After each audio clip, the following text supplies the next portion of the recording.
those who need a hand, those that you can reach out to. And it shouldn't be a catastrophic moment for us to reach out to each other, to help each other, one to another. One lesson to never forget. Thank you so much for honoring me.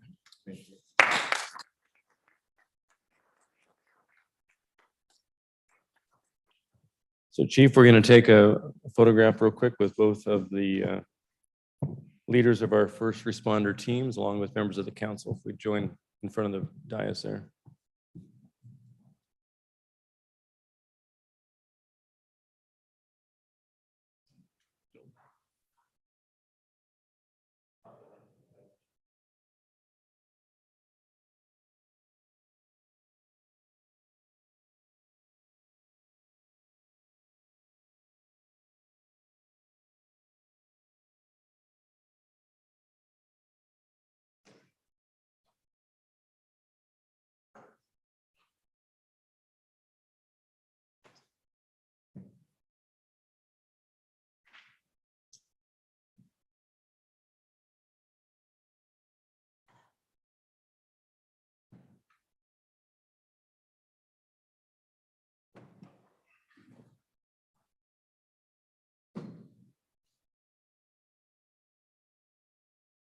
Next, we're pleased to present a proclamation recognizing National Hispanic Heritage Month. And for this, I call on Councilmember Patty Bell and Mauricio Robalino, Fiesta de la Familia Planning Committee.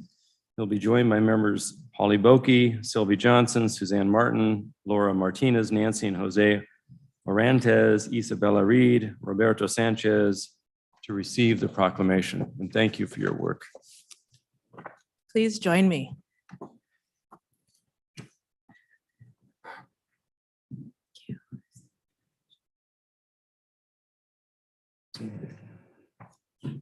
All right.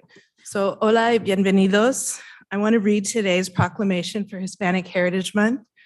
So, whereas Hispanic and Latin Americans represent the largest minority group in the United States, with more than 60 million residents, and in Lakewood, more than 11,500 people of Hispanic or Latino heritage call our city home and have helped build and strengthen our community for generations at every level.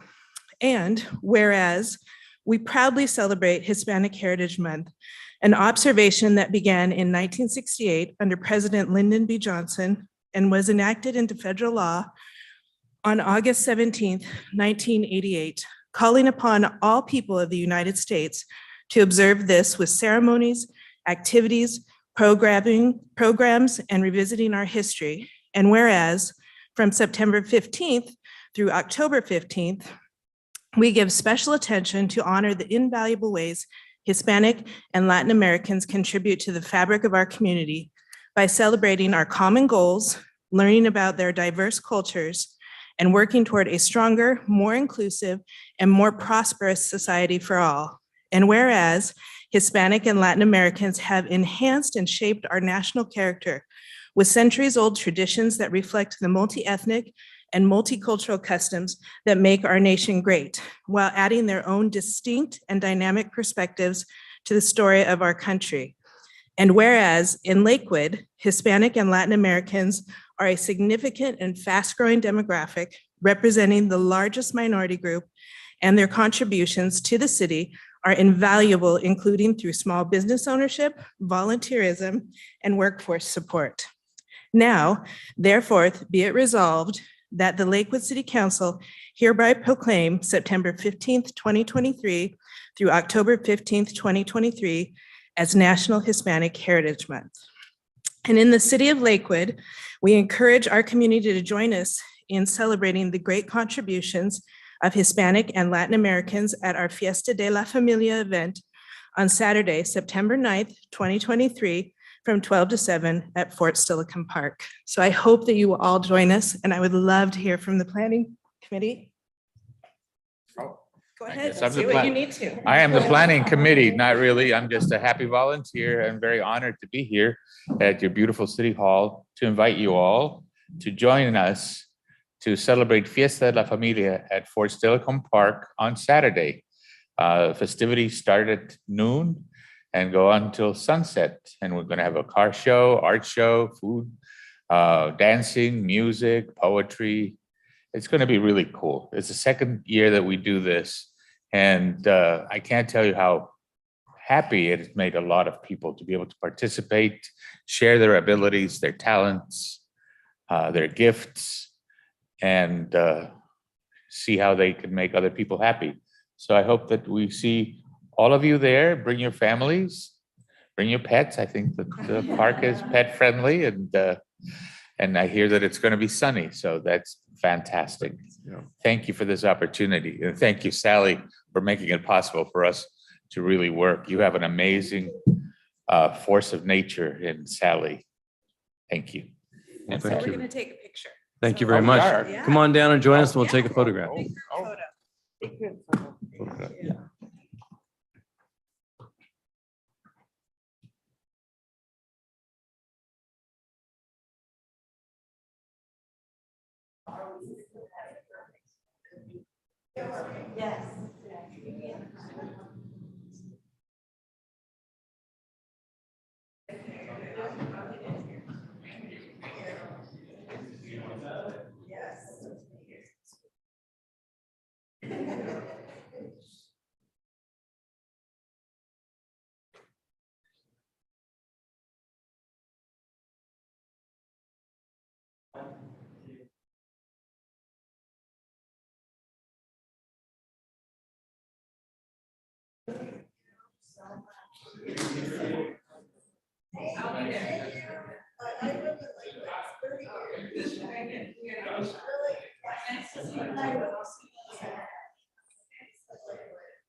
Yeah. Well, next we get to enjoy one of our favorite things to do here is to celebrate small business. And tonight we have a business showcase. I'd like to have Jordan Parker, the owner of the Lakewood Barbershop, join me at the podium. Is Jordan here tonight? There he is. All right, we're going to celebrate all things great about small business with Jordan. Thank you, Jordan.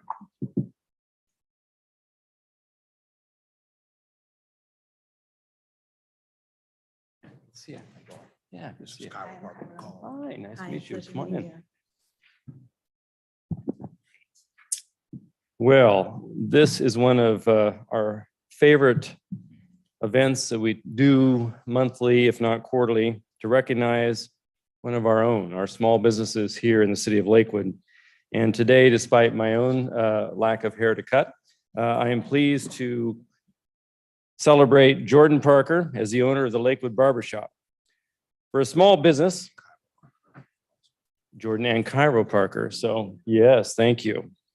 For a small business, Lakewood Barbershop leaves a huge imprint on the community. Self-proclaimed as Lakewood's leading barbershop, co-owners Jordan and Cairo Parker explain how their business is more than haircuts. To this fine couple, the barbershop is about uplifting and providing a safe place for this community. This mentality transcends the walls of the barbershop, and they try to give back wherever they can. In the past, Lakewood Barbershop has provided free haircuts at the Caring for Kids Back to School event, as well as facilitated clothes and blanket drives. And more specifically, they give away the Lakewood Legacy Scholarship to one graduating Clover Park student to help with college tuition. Along with providing scholarships and free haircuts to our youth, the Lakewood Barbershop Group creates opportunities for our community to bond and grow. Lakewood Barbershop is recognized as the September 2023 Lakewood Business Showcase because it preserves and continues the culture of Lakewood through their creation of a safe and supportive place for members of our community to be themselves. So please join me. We'll have a short video in just a minute, and then they'll have a chance to say a few words. But before that, I want to just have you all join me in recognizing this incredible award to a wonderful couple. Lakewood Barbershop is our September 23 Business Showcase. You are recognized as the City of Lakewood September 23 Business Showcase for your commitment to Lakewood's youth and for creating a safe and supportive space for members of our community to bond and grow. So thank you very much. We'll play the video and then you have the floor, but I wanted to say thank you and get a quick handoff of the certificate. Yeah, thank you both. It's so fabulous. So step up to the podium, we'll play the video and you have your opportunity to say a few words. Thank you.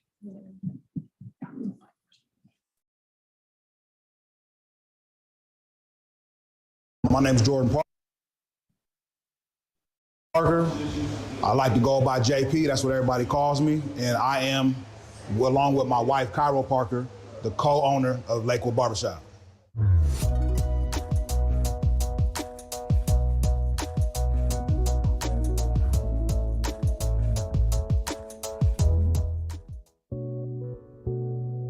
A typical day at Lakewood Barbershop, you're gonna get a lot of jokes, you know. We're gonna clown, we're gonna make fun of each other. You come in, you're gonna get greeted when you come in. Like, hey, what's going on? Welcome to Lakewood Barbershop. We're gonna ask you if you have an appointment because we always recommend those. But if you don't, we still take care of you. But we wanna make sure that everybody feels welcome. Being a Black barbershop is really like a big deal in the community and what it means to people. And when I say Black barbershop, I'm not saying a barbershop only for Black people. But the reason there's a differentiate, the reason we have to like differentiate is because what the Black barbershop has always meant to the community and how important it's always been. So whether it's a little boy, a little girl, somebody's mom, somebody's grandmother, somebody's granddad, your cousin, whoever it is, they're gonna come in and we're gonna make them feel good. You come in, a lot of times we'll have the music playing. We like to play old school R&B a lot of the times. That kind of sets the vibe. It's a positive vibe, man. When you think about a haircut, like you saw me get my haircut, you think about like the experience of it and the outcome. The way it looks in the finished product is just really like a visual example of the experience that you receive when you're in the barbershop. When you come in, we're gonna wanna talk to you, make sure you feel welcome, feel like family when you're here. People come in with all types of problems. People come in with, they could be depressed about something. They could be stressed out or having anxiety about something. They could have a critical decision that they need to make. Whatever the case may be, when you come into a barbershop, you usually walk out with the answer. So when you ask what do we do, that's what we do. We provide therapy, we provide a safe space, a safe haven for people to come in and be heard and to walk out better than when they came in. Fabulous.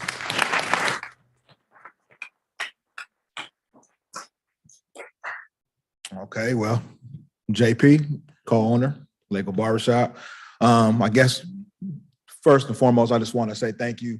Thank you guys for considering us to do this. We put in a lot of work, you know, over the years. It's through ups and downs, starting the business, going through everything that we went through. We did a lot. Thank Derek for coming out. Derek was dope. I like working with him, communicating with him, and we just appreciate you guys. But I also want to say with that being said, that as a segue, I'm a barber, you know, so obviously I'm the face. I'm what people see when they come into the barbershop, but there's so much more that goes on in running a business and a small business and entrepreneurship in general. And so for that, I'll always be grateful for my co-owner because a whole bunch of stuff you don't see, the glamour and glitz part that I get to enjoy, she did. So I want her to be like remembered and acknowledged for that too. So with that being said, I'm gonna pass the mic to her, the co-owner, Cairo Parker. Thank you. Thank you.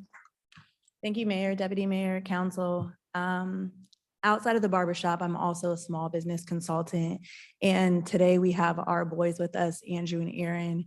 And I just feel like it really wouldn't be true to our legacy or what our barbershop represents if we didn't also talk about just small businesses as a whole and really what this opportunity means for small businesses.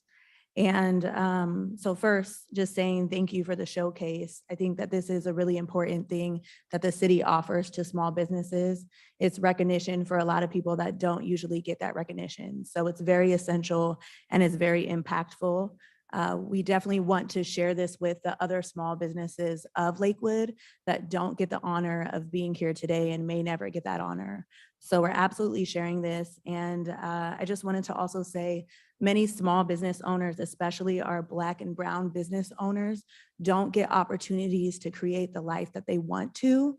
And small businesses and entrepreneurship are that for us. So we are able to create opportunities sometimes out of need, necessity, and create opportunities for each other, for our community, and for the city of Lakewood. So when you take time to recognize small business owners, when you put funding dollars in small businesses, when you're able to provide physical places, storefronts for small business owners, you're changing a family's life, you're changing the city's life, and you're really changing the community that's growing. These are the people that'll be your future. These are the people that represent your city. Our barbershop is a haven for referrals where people come in and ask us, where do we go to eat? Where do we get this service from? Where do we, and we're able to answer that with confidence and with respect for the city. And I just wanted to really say thank you for being a city that we're proud to represent. And why we named our barbershop Lakewood Barbershop is for that reason. And please continue to do all you can for small businesses and consider what you can do to even further the work that you're doing for them. Because just like Lakewood needs small businesses need Lakewood. Thank you.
Yeah, so they don't have to. That would not be good. No, that's why. For sure.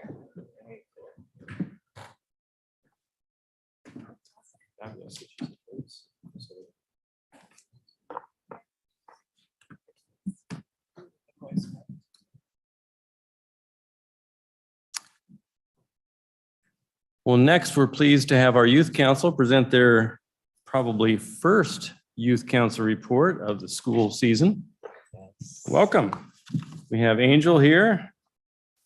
And you brought a new member, I see, Angel, or a Good returning evening. member. Oh, yeah. Good evening, Mayor Whalen and members of City Council. My name is Angel Calderon. I just wanted to start off by thanking you all for the amazing opportunity given to me and Chase Washington by the Rotary Club. The World's Affairs Seminar was such a valuable trip. I met really awesome people my age from all around the country and world with the same interest as me. It was a truly life-changing experience. We were wondering if you all knew of similar opportunities like the Wisconsin trip that could be offered to the Youth Council. We were also wondering what your expectations of the Youth Council for this year are, and if you guys had any suggestions on topics or projects we should target for this year. Good evening, Mayor Wallen and members of the City Youth Council. My name is Ariana Melo. Today at the Youth Council meeting, we had the chance of getting to know a little bit more about our new and returning Youth Council members and their great ideas for the community and the Youth Council. Some ideas would be a track relay race, a 5K donation run, community yard sale, distributing meals to homeless, and fundraisers targeting the MDA, which is Muscular Dystrophy Association. Our committees include the Justice and Safety Committee, Environment Health Committee, Education, Arts and Culture Committee, Social Health Committee, Media and Communication Committee. And we will be appointing leadership positions for each committee our next meeting. We have also made a slight change to the length of our future meetings, making them 2 hours long from 4:45 PM to 6:45 PM, the first and third Monday of the month. This concludes our recap of today's first meeting. Do you have any questions, concerns? Well, thank you very much. Just a minute. Any questions of our council members, youth council members? Mr. Brandstetter. Well, it does sound like you've done some significant reorganizing from the past to be able to go and do that. And so the meetings that you represented, are you,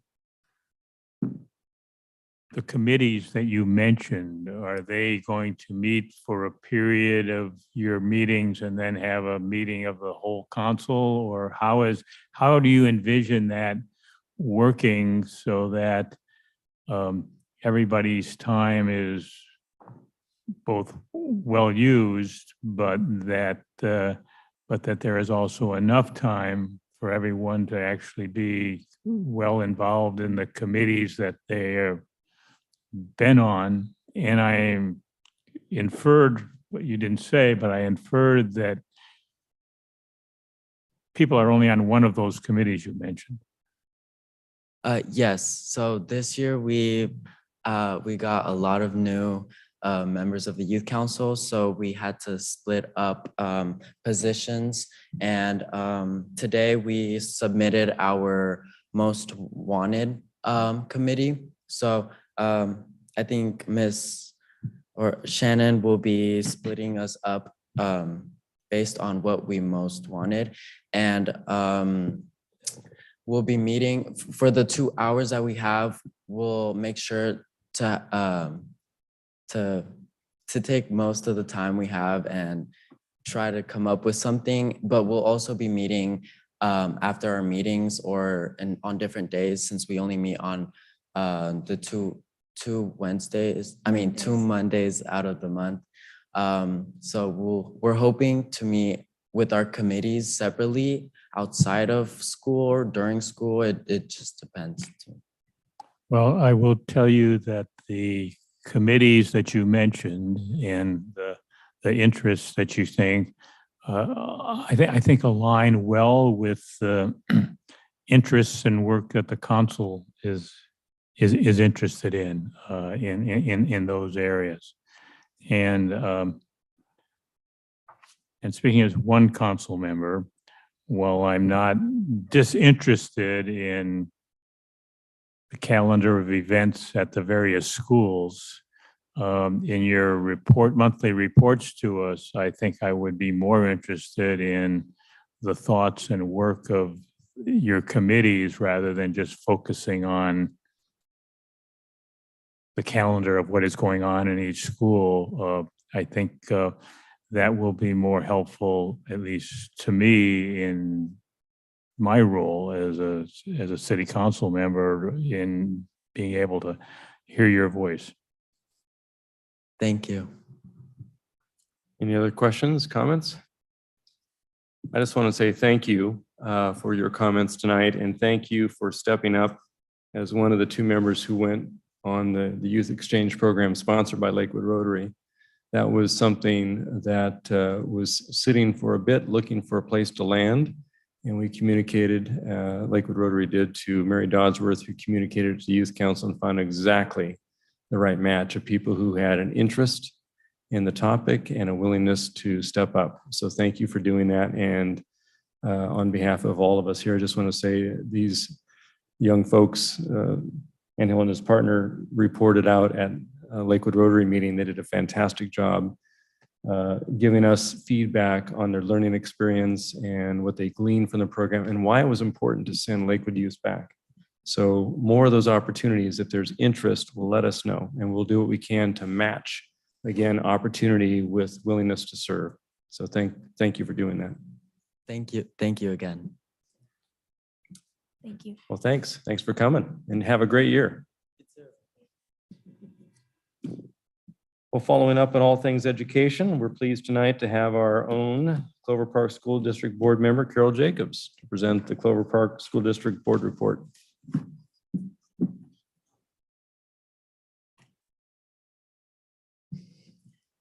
Thank you very much, Mayor Whalen and council members. And Mr. Van Center, I can get you all the school activities if you want. We've got someone and they certainly are available on our calendar. I appreciate your interest though. It's September, school is start, the buses are running, lights are flashing. If you should go through one of those bus zones, you'll be getting a response. So anyway, school is opened up last Wednesday, 3 days before Labor Day, so that our kids and staff can get into school. They're ready to be back. They get into school, kind of get the bug shaken out. And today was actually the first full day of all classes, because last week, those teachers who are the kindergarten teachers spent 3 days meeting with families individually and asking those parents, tell me about your child. What do I need to know as they come into kindergarten? So today was the first day of all classes. And I personally told, who doesn't love the first beginning of school? Kids are ready to be there. Staff is ready to be there. It's just great. We had a great kickoff Thursday before, Harry Lang Stadium, Superintendent Banner, President Harrison greeted all of our staff as they started in their buildings. The one thing that's very exciting, we know that there's still shortages in all areas. We welcomed 120 new employees, and so we thank them every opportunity for choosing Clover Park School District, because we needed them, they need us, and we hope that's a great fit. This year, some very exciting news. Clover Park School District has received approval to provide free breakfast and lunch for all students in the 2023-24 school years. This is going to be the first year that families do not need to complete their free and reduced lunch menu application. And this is because nearly 7 out of 10 of our students do qualify and meet the federal standards for the free and reduced lunch rate. And we know that food insecurity is a pervasive problem in our local community. We also know that when children are hungry, children don't learn. Children who are fed breakfast and lunch, and quite frankly, many of them get a snack after school. Some students even, in fact, get weekend provisions to go home with, so that we know that our kids, at least Monday through Friday, have 2 complete meals and then the snack afterwards. And we know that this has been an effect on our student achievement, because kids, they just don't learn when they're hungry. So we appreciate this opportunity to be able to provide another service to our families. We will, though, continue to have surveys filled out, because we do receive federal funding for students who are eligible to receive for those fees, so that we can, the feds will give us additional funding for services to students who are in that low poverty level. Our district is implementing a new secondary social studies curriculum and instructional materials this year, which will include AP and the IB instructional materials. Secondary students will be implementing Character Strong online social emotional curriculum. All studies are indicating that it's the secondary students who are, in fact, still dealing with the effects of the COVID, and that probably is another 3 to 5 year recovery, a total recovery for students, and it's nationwide. We're going to start right in tomorrow, in fact, with our late start Wednesdays. The district will implement a 1-hour late start on most Wednesday mornings. During this common time, certificated staff across the district will meet at grade level or in departments. During those meetings, they will review and analyze student data. They will revise teaching strategies and practices and collaborate to improve student achievement. They will also plan for additional time and support for those students who are in need, and then providing enrichment for students who are already performing at grade level. This is after identifying, we will know where every child is, where they are on the spectrum of their learning, and then they will be able to provide the academic program that each child needs. Part of welcoming those new staff, we have 7 new staff members, 7 new elementary schools who have new leadership in their buildings. All 3 of our middle schools have new assistant principals, and one at Hutloff, Lockburn, and at Thomas. Ray Kurtz is the new principal at Lakes High School. Jessica Scioto and Tivon Steffens Brown joined him as new assistant principals at Clover Park High School. Madison Failer, Travis Holmgren, and Esther Infinite joined the Clover Park High School staff. Many of those people have been in the district, but it's a matter of repositioning and reassigning some of those people to the building that maybe was a better fit for them, or was a building that maybe needed what their skill and set was. The district superintendent Banner has asked me to say, and thank you, because we are proud to be a part of this year's Fiesta de Familia this Saturday. We will have an informational booth staffed by district volunteers and an opportunity for children to participate in an activity and to receive free books. We are always still looking for bus drivers, food service people. And so we also will have an outreach there trying to encourage people who are looking maybe for a part-time job, maybe for a job when their children are in school. It's a great way to be involved, be employed, and not have to worry about your children before or after school and even during summer times. We will also be having an informational booth at JBLM's Emergency Preparedness Expo on the 9th to share school district plans and procedures to address the national disasters and other issues that do arise during the school day. At the same time, I also want to acknowledge that we do have an incredible partnership with our Lakewood Police Department, with our SROs. We know that the response time is within 2 minutes if an SRO is not in the building at the time, and I know that our children are safer because of the partnership that we have with the city and the schools. With the school safety zones, it's now in session, which means we have thousands of kids walking to and from school with bus stops morning and afternoon. School safety and speed zones are in effect, so we all need reminders to keep it slow, keep an eye out for students, and pay extra attention to those flashing lights. Clover Park is hiring, one of our greatest needs is hiring for substitute teachers. I'm going to go off script here a little bit. Night before I had my job, I was a sub in the district, and it's a great job. Requirements are that you need to have a college education. The district will help you get certified to be an emergency sub, and they have parameters that they fit. And it's a great job. So if you know of somebody who's looking for something, the thing about being a substitute, if you can't work that day, you just pick the days that you can work, and the district will appreciate any and every time that you can give. The highest need areas are substitute paraeducators, custodians, food service workers, and bus drivers. So you can go on the website and look at our position there.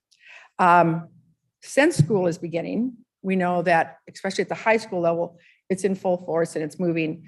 All the activities are in place. Last week, both high schools had a football game. So it's soccer, boys tennis, golf, soccer, tennis, golf, and volleyball. And then this week, Lakes is away, Clover Park is home. Both teams won. So right now, both our teams are undefeated. So we're looking for a great year. Everybody loves the enthusiasm. September, we just have to keep it up and keep it going. So if you have any other questions, comments, I certainly am here to help. Mr. Anderson. There's a national discussion going on with respect to recognizing licenses of military spouses on an interstate basis. There was a relatively recent amendment to the Service Members Civil Relief Act, which required the recognition by state licensing authorities. I know the State Education Association has resisted interstate compacts and recognition. Has there been Clover Park's the district that's probably most affected in the state and probably has the greatest number of military spouses with out-of-state teaching credentials within the district. Has there been any exterior communication with the district, with authorities either on the federal or state level in that regard? Well, what I'm going to do is, since I don't have the direct information on that, I certainly will ask Superintendent Ban check with their HR. And if in fact, if we're not doing it, I know that they probably are very interested in doing it, because every year, quite frankly, we look, just like we lose students and then we get students, same thing. We lose staff and we know staff comes and we look forward to them. So I will check with Superintendent Banner on that issue. Thank you. Any other questions for Director Jacobs? Well, thank you very much for coming. Thank It you. sounds like the school year's off to a fantastic We're start. off. We're off and running. That's great. Thank you very much.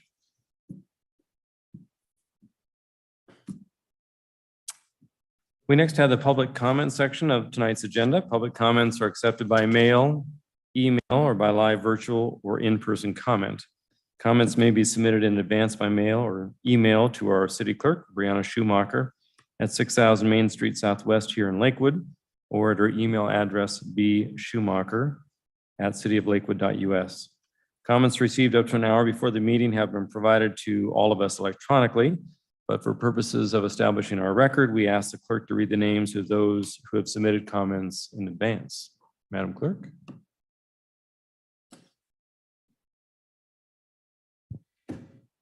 We received a written comment in advance from Janet Spingus. Thank you very much. Members of the audience may comment on items pertaining to city business under this public comment period. Comments are limited to 3 minutes per person. We ask that when you approach the podium, if you're here in person or appearing on Zoom, that you simply state your name and your residence as Paul Boki, Lakewood, Washington, and then proceed with your 3 minutes of comments. As indicated, virtual comments are also authorized. If you'd like to provide live virtual public comment, please join us at the Zoom meeting link as indicated on the screen. It's typically posted, but it's 253-215-8782 if you wish to dial in. You can enter the meeting ID number 868-7263-2373 and visit our zoom.us account. Upon entering the meeting, please enter your name or other chosen identifier. It's usually best to have a name as opposed to just a phone number, and then use the raise the hand feature to be called upon so we can timely call you. As indicated on the screen, for those participating by calling in via telephone, please do the *9 feature on your phone, and then that will key us in to call you. So what I typically like to do is, if you, outside of public comment, attendees on Zoom continue to have your ability to virtually raise your hand, but you're not going to be acknowledged outside of your time period. So what I'd like to do is I switch off, I call those who have signed in person, and those who are on Zoom show up on Zoom, and I reverse the order. This week, we're going to call those who are here physically in person first, followed by our friends on Zoom or via phone. And again, if you're physically here in the audience and you didn't get a chance to sign in on the sign-in sheet, let that not deter you, because anyone who is here is certainly welcome to address the council during public comment. So first on the sign-in sheet is Mr. Kerry Hills.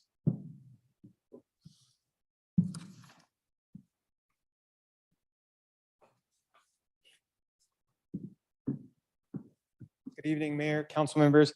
My name is Kerry Hills. I live here in the city of Lakewood. I'm going to read an email into the record that I sent. It says, some of you I've spoken with in the past and a few of you I've not yet met. As several of you know, I swim in American Lake Park on a regular basis. Each time I drive to American Lake Park, I pass two of the city's largest traffic circles. The first, where Gravelly Lake and Washington Boulevard intersect, and the second one, where Vernon and Veterans meet. There's a stark difference in the presentation of the two. The first is fully landscaped to include artwork, and the second is a giant patch of dirt that grows weeds. 2 or 3 weeks ago, and now 4 weeks ago, I called and left a voicemail for the city staffer who was working on the Veterans project and I'm still waiting for a call back. In my second attempt to reach him, I was lucky enough to talk with another city engineer who encouraged me to reach out to the council. That's when I sent each of you an email. I haven't heard back from any of you. I feel city beautification should be equal throughout the city. If one has art and landscaping, then why does a second of equal size sit unfinished? It's not much, but I have a 6-foot-tall red oak tree that I would like to donate to the city for landscaping of the traffic circle at Vernon and Veterans. Another area that needs significant improvement is where Pacific Highway and Bridgeport meet. There used to be a City of Lakewood sign welcoming drivers off of I-5. The traffic island has been in shambles for a very long time and remains very unsightly. I look forward to your responses. So if somebody, either from the city staff or if any of you want to reach out by email, or my phone number is included in that email, I'd be happy to hear back from you. Or you can just raise your hands and give me permission. I'll go dig a hole and plant the dirt in that traffic circle anytime you'd like to approve that. Thank you very much. Thanks, Gary. Thank you very much. Next, Ms. Sean Hill. Oh, okay. Yes, ma'am, you're here, but it doesn't indicate whether you'd like to speak or not, but you're welcome to.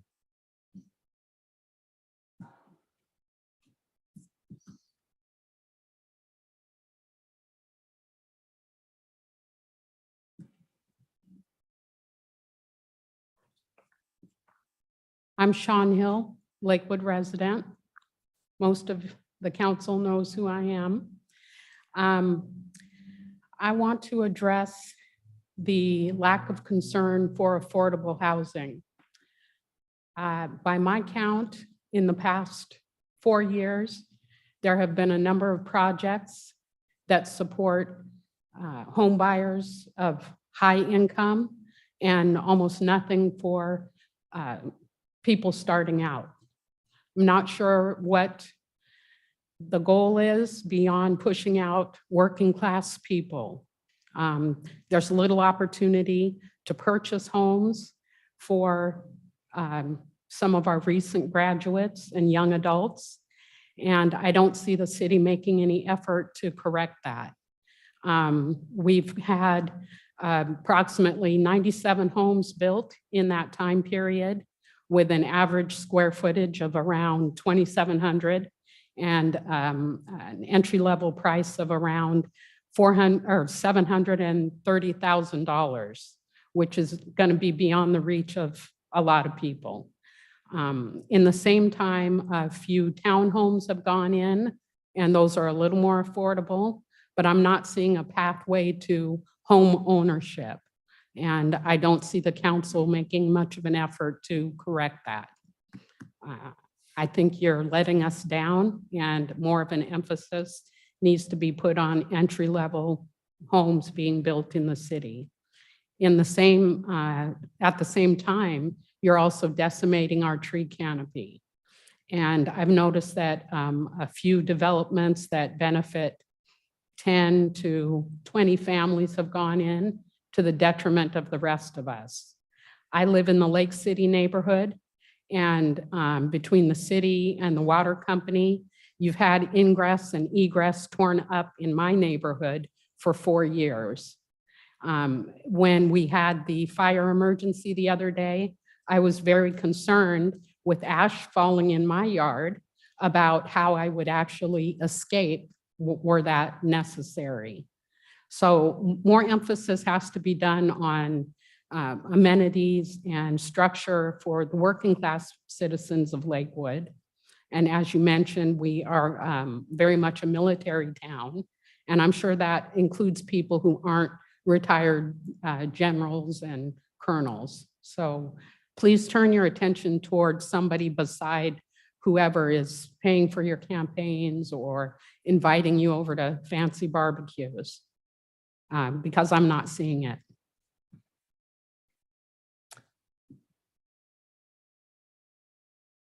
Next is Mr. Mirjalini.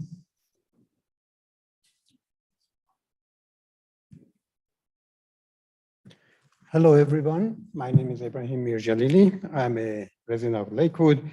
I am here to discuss a couple issues before the council. One is regarding the cutting down about 100 150 trees because somebody was willing to pay over $400,000 to cut it. So if somebody is willing to go and destroy a house and is willing to pay for it, you are going to let them to do it? This lady came here and talked about not having affordable housing. You are turning this city to a warehouse. And of course, it might pay for your salaries or somebody you know, but is it really serving these people?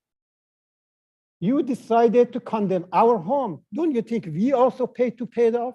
I'm not going to discuss that because you banned me against my First Amendment right, but I am here to let you know that there were 7 houses that on that road, they went for sale. You were nowhere to buy it.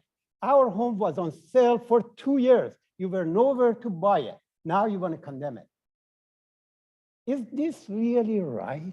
Have you ever thought about what you are doing? You didn't kill 150 trees. You also, in a long term, killed human beings who are going to have polluted air, polluted water, destroyed environment. Is that really what you are here paid to do or spending your time to do? Really? Thank you. That is the last individual who is signed in on the sign-in sheet. But again, if you are here and you wish to address the council, feel free to step up to the podium. We have a few more minutes here.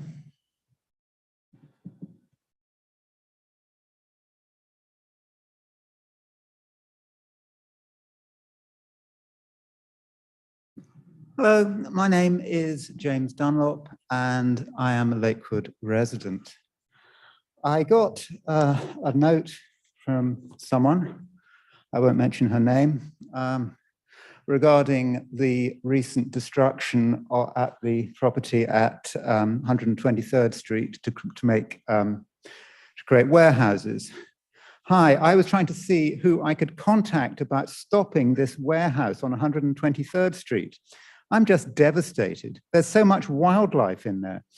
That's a meadow. We have those endangered yellow butterflies, honeybees that love the wild fennel, red head-tailed hawks, deer, our state's Anna's hummingbird, a mama raccoon with babies, and she has a cataract on her one eye, not to mention all those ancient Gary Oaks. There's got to be some way to stop this. Who do we contact? Can the mayor do anything? That's kind of tragic, isn't it? She's looking to the mayor to protect her. The mayor who has been on this city council for well over 10 years, who has seen this thing being planned and developed. It reminds me of, it kind of reminds me of that apocryphal story about a journalist talking about the Battle of Ben Tre, the beginning of 1968 in Vietnam, when it was reported that an American officer said, we had to destroy the town to save it. It seems that development is the only thing that matters. Development is a means that justifies all ends. And so, but really you as the council, the mayor, the council should have had a responsibility to protect the city. It is being torn up. It's like, if you've ever seen that film or read the book of Around the World in 80 Days, when Phineas Fogg has to cross the Atlantic in a hurry, and he buys the boat he's on in order to get to Liverpool by a deadline, and he destroys the boat. He uses the boat to, he puts the wood in the boat in the furnace to make sure it reaches its destination. And I think that is what you have done to the city. A few jobs, but that's 20,000 in Woodbrook. That is 20,000 years of growth that was destroyed in a couple of days. And you knew it was going to happen. Maybe it's because you don't live in Lakewood. But it seems to me that I don't know. Maybe it's appropriate that the mayor. No, it's not appropriate. The mayor, as a former artillery officer, shouldn't be giving the coordinates of his city to the enemy, should he?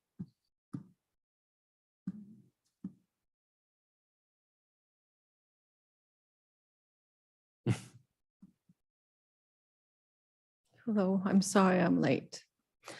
Christina Minetti, Lakewood. Tonight, the first thing I'd like to ask you to do is publish your master plan for Edgewater Park on your website. I looked online, I found an entry called Edgewater Master Plan, but there was no plan there.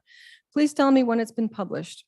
Also schedule a town hall meeting with the residents of the neighborhood of Edgewater Park, at which we will be informed of plans and will be able to make public comments, ask questions, and receive answers. Please also tell me when this meeting will be. It should be recorded and made available on YouTube. The second thing I'd like to ask you, it's about transparency, right? The second thing I'd like to ask you to do is commit to amendments to the code that would ensure that destruction of critical areas like what we saw last week at the warehouse site on 123rd in Springbrook will never happen again. A critical area, officially WDFW designated prior to Gary Oak Woodland, was destroyed. All 114 oaks, on average about 250 years old, some even older. It was on other critical areas too, a floodplain and a critical aquifer recharge zone. The mitigation fees are no replacement for the 114 Gary oaks and their habitat.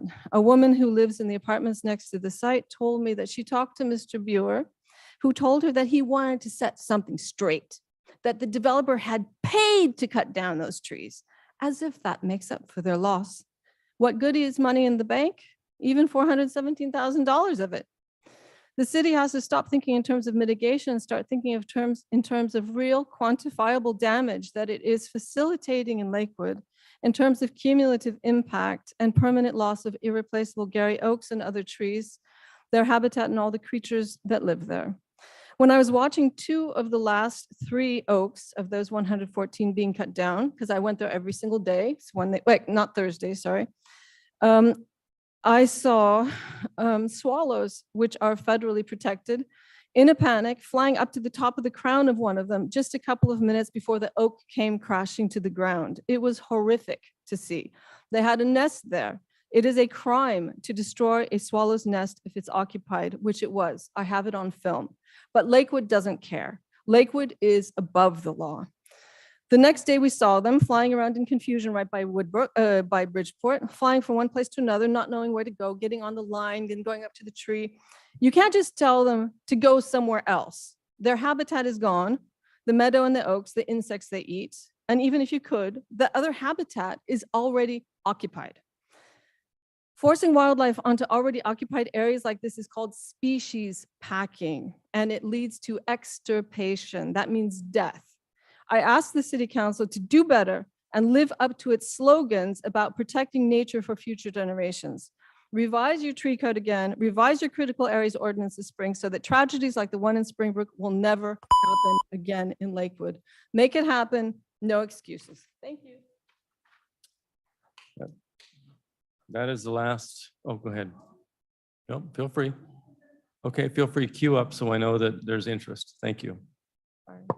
My name is Yasmin Smith, and I've been a resident of Lakewood area. It's actually unincorporated Pierce County, but in the area for over 50 years. And I understand that Lakewood, the city of Lakewood, received an award, and a sustainability climate change award. And I don't know what kind of sustainability is happening. We're not sustaining our wildlife, our ecosystem. As Christina just said, the birds are getting confused. They don't know where to go because their habitat is gone. Our trees are gone. Our air supply is gone. I mean, we're on fire, as I said before.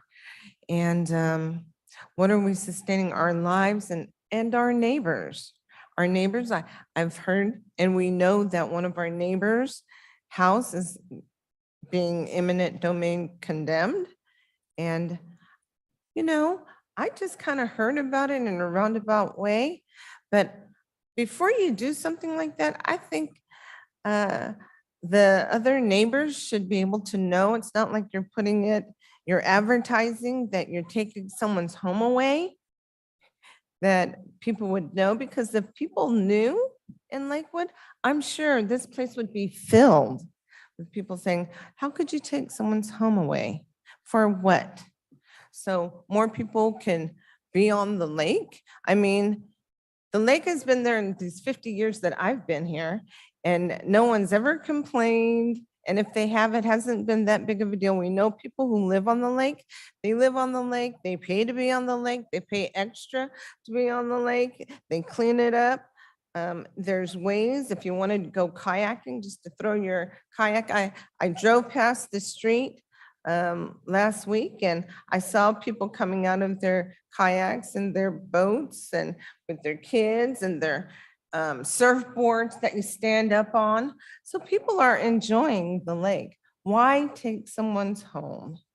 And it's cruel. It's cruel. And when I think about what's going on with, as I said, the human side of leadership, I really wish that the city council would take that into consideration and think about what's going on. There was a movie called Soylent Green, and Soylent Green in the 70s talked about the future, 2023, where people couldn't find a home. The Thank you. homeless people were getting scooped up by Thanks. the recycle people, the recycle We gotta, companies. And we we gotta call it ended quits up- on that one. Thank you, though. okay, and people were paying just to see a movie of wildlife because you. there was no wildlife left. Thank you. Next, thank you. Next person. Welcome.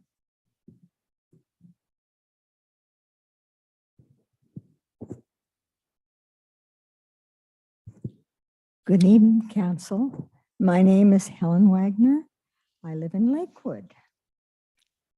Recently, 114 Springbrook Gary oaks were cut down. It goes without saying that this is a travesty. The more trees that are sacrificed to make way for asphalt, the more dire our ecological problems become. Each building project that involves tree removal is important to someone. We act as though the just one more has no impact. Obviously, those just one mores have a cumulative effect. We cannot continue this attitude and expect to continue living in an acceptable world. The critical areas ordinance needs to be revised in order to protect our important natural resources, natural areas, trees in particular. Please change the code to protect these irreplaceable areas and trees. It should not be possible to pay a fee in order to cut down protected trees. Thank you. Thank you. That is the last individual I see in the audience who wishes to address. Yes, sir. Come on up.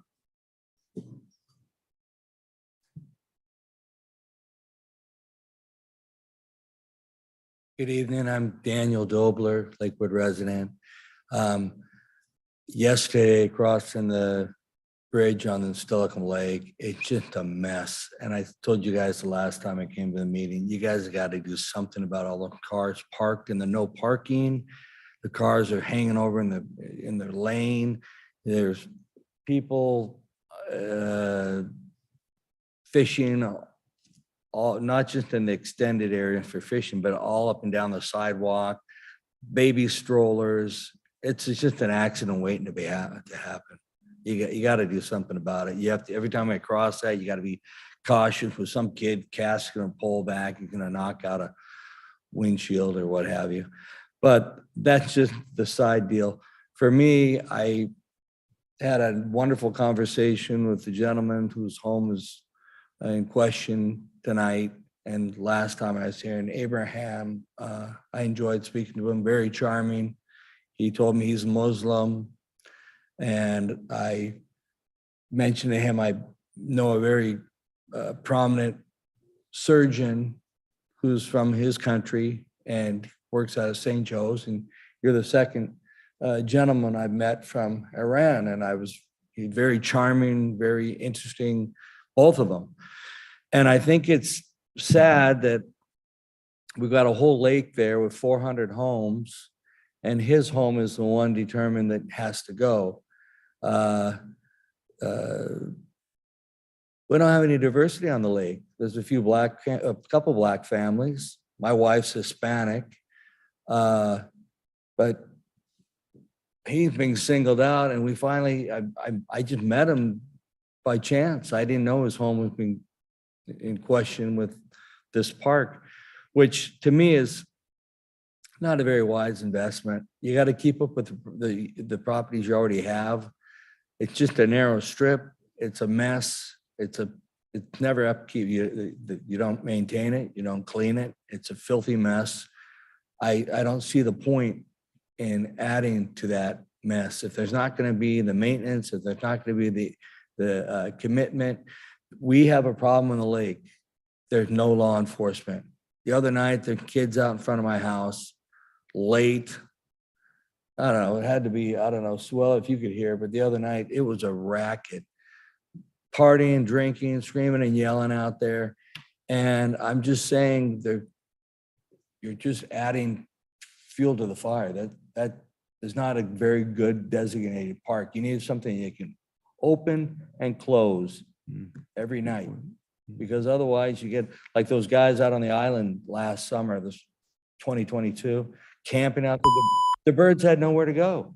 There's 2 homeless guys in the island building fires and cooking steaks and drinking out there and smoking and littering in the lake, and the waterfowl had nowhere to go. And that's where they go to get away from foxes and coyotes. But anyway, I just think the whole park concept is a terrible idea. But the bridge, that's easy to fix. Appreciate it. We've taken notes. Thank you very much. That was the last individual that I see who wishes to address council during the public comment period here in person. But again, as indicated, we allow virtual and telephonic participation. So the first that I see is someone identified by the number 929-326.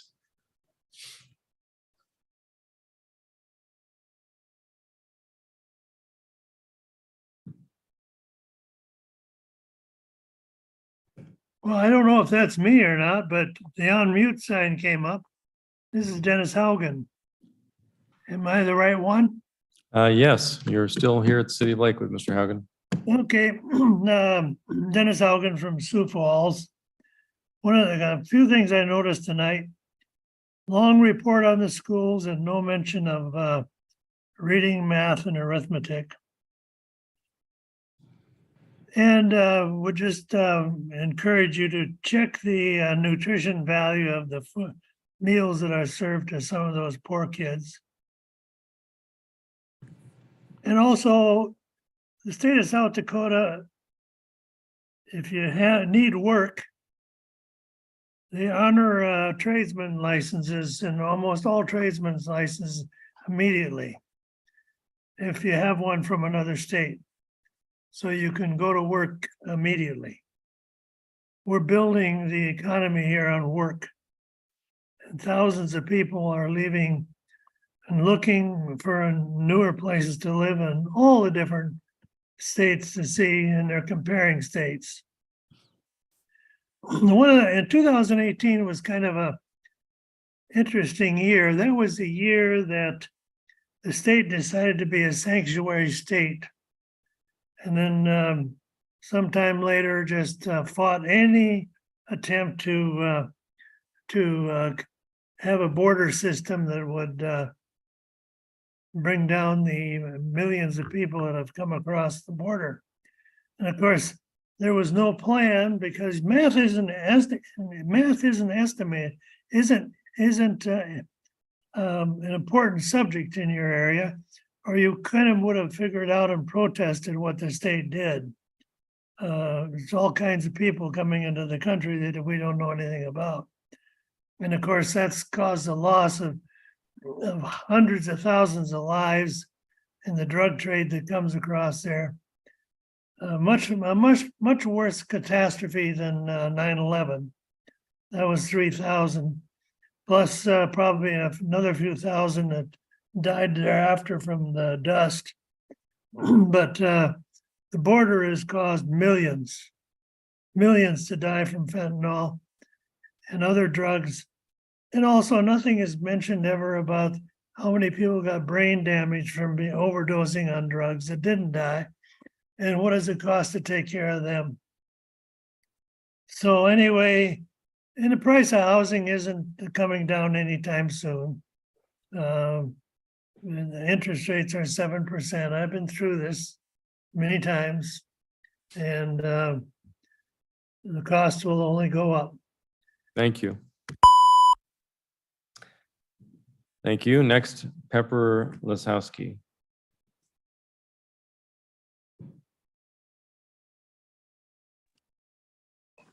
Hello, my name is Pepper Lazowski. I'm 13 and I live in California.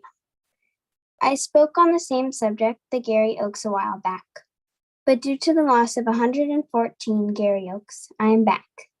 These Gary Oaks were protected, but that was quickly dismissed when $417,000 worth of mitigation fees were offered. $417,000 could not save all the wildlife or their homes, the oaks. $417,000 could not save the cool shade and comfort those trees brought. $417,000 could not save all the oxygen they produced.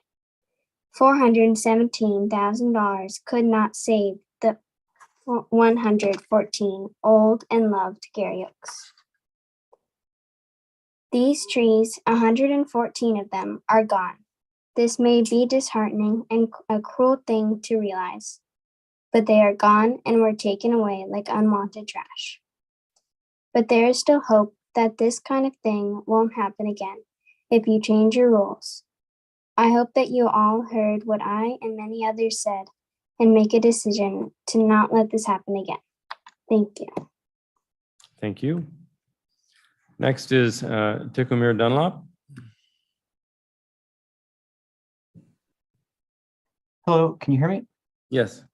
So I wanted to make a comment about something I usually don't make a comment about. And I noticed on the agenda for today's council meeting would be authorizing the subscription for Microsoft Office 365. And I just would like to say this is a horrible idea. It says that it would be a $110,000 annual subscription, if I'm reading this right. And on the agenda, it says that this is supposed to be for the city's goal of cybersecurity. I'm not sure what you're using instead of it at the moment, but the best security you can have is to keep your stuff on site, not putting it in the cloud. The so-called security of putting stuff in the cloud is basically just trusting somebody else to do that for you. And I do not think that our tax money should be used to pay Microsoft and have them pinky promise that they'll keep our data safe. Since at this time you're considering options, there are numerous self-hostable solutions that you can have on site, such as Nextcloud for collaboration and file storage, and LibreOffice, which is a Microsoft Office alternative that saves in open document formats, which are all completely free. You can save tax money, not have an expensive subscription every year, and make it so our tax dollars are not sent to Microsoft and have them pinky promise that they keep the city's files safe. So I strongly recommend that you reconsider getting an Office 365 subscription. There are free and open alternatives, and the best security is knowing that you can trust yourself to keep your files secure, not some company in a cloud keeping your files in a cloud, because that's simply not a good idea. Computers and programming is one of the areas of my expertise, so I would like to think that this is something where I know what I'm talking about. So I would really strongly urge you to reconsider. Thank you. That is the last individual I see listed on the sort of online panel to address council during public comment. Madam Clerk, do you see any others with hands raised or phone calls pending? No others, no. Okay, very good. Then I'll declare the public comment period closed. We'll now turn to the consent agenda. Madam Clerk.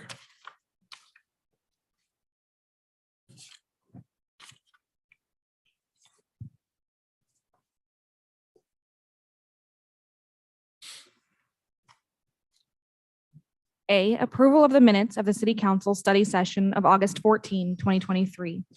B, approval of the minutes of the City Council meeting of August 21, 2023.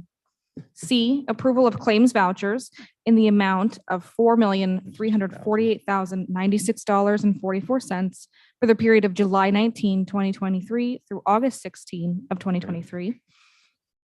D, approval of payroll checks in the amount of $2,864,512.56 for the period of July 16, 2023 through August 15, 2023.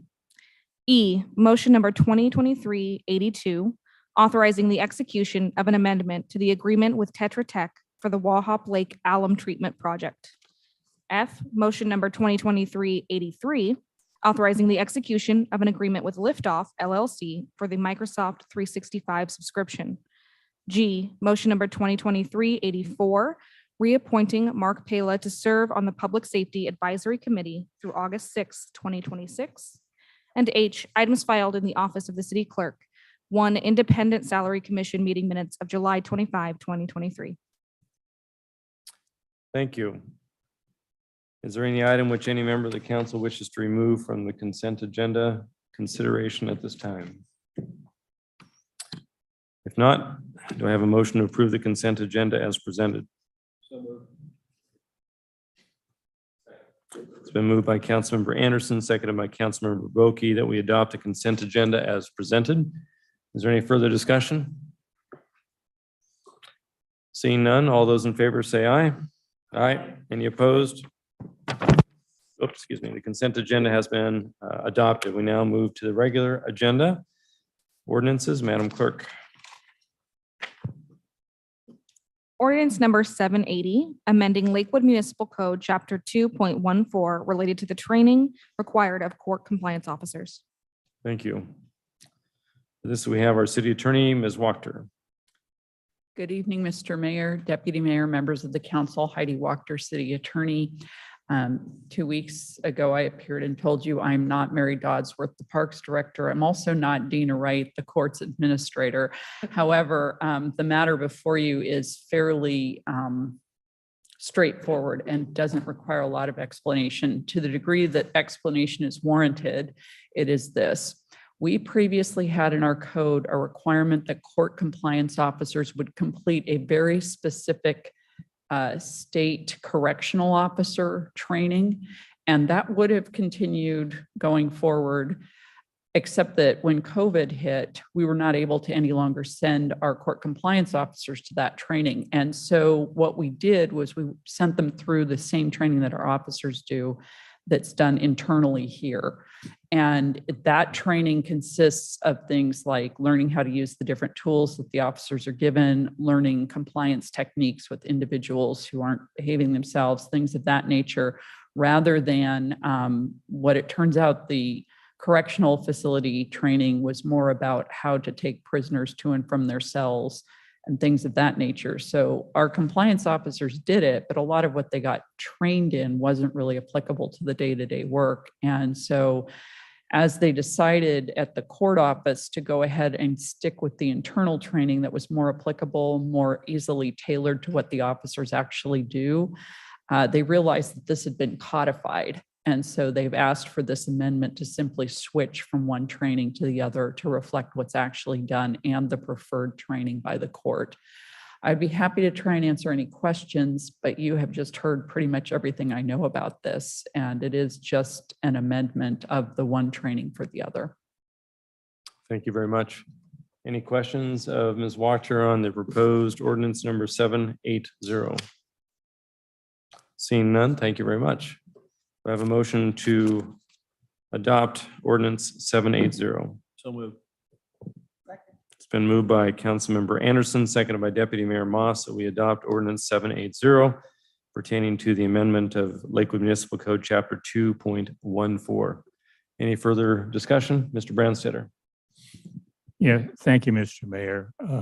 As the city attorney pointed out, this is action before us is designed to bring what we're actually doing in line with the city code.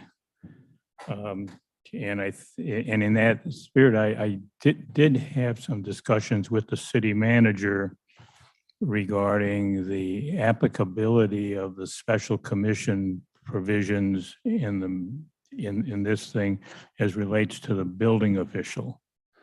And it seems that our practice with respect to the building official is that neither in his job description nor in reality is he granted a special commission.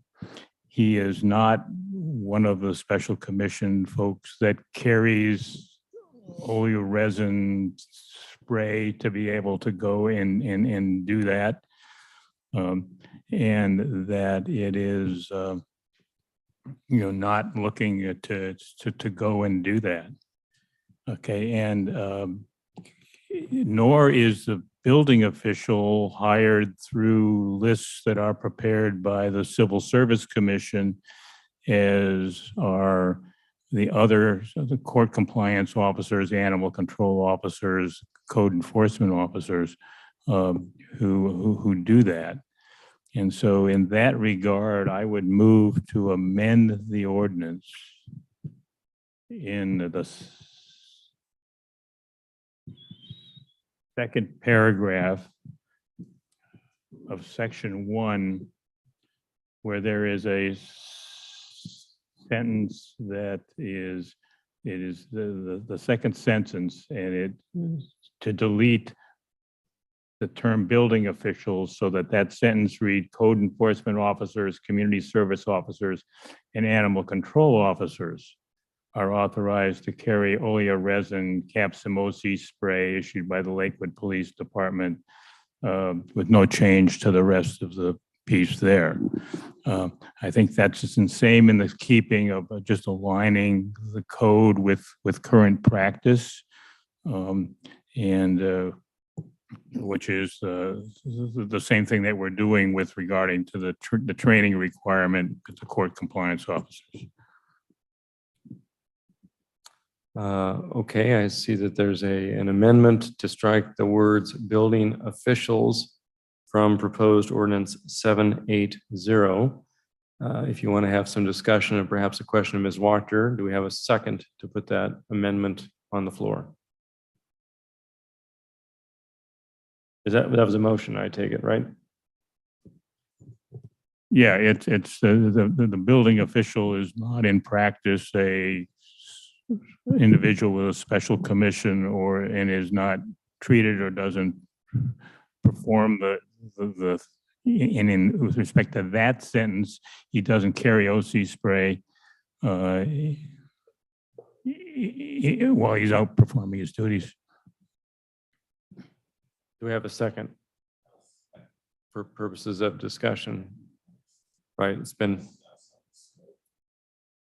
very good. So it's been moved and seconded that ordinance 780 be amended as indicated by Mr. Brandstetter. I'd like to ask Ms. Wachter what the unintended consequence might be of removing building officials from the proposed ordinance. Notwithstanding the fact that some people think that the building official does carry a taser with him or her on occasion, what would be the unintended consequence, if any? Mr. Mayor, Deputy Mayor, and members of the council, essentially what we know is that here now today, our building official does not carry any of those things. And so the council member who recommended this amendment is correct, that if the amendment is made, you would be settled in going forward without that. Should the city decide that they wanted to expand whatever it is that your building official is allowed to carry or do, then we would have to come back to the council.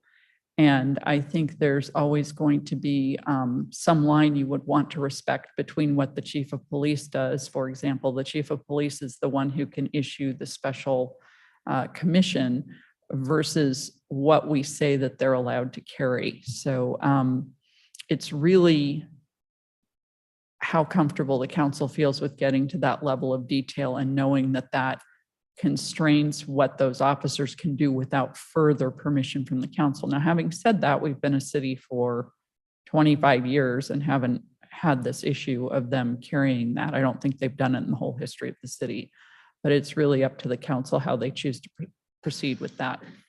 I'd be happy to try and answer questions if that didn't do it.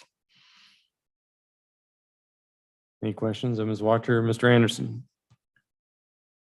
Yeah, Council, I'd appreciate your interpretation of 214-120.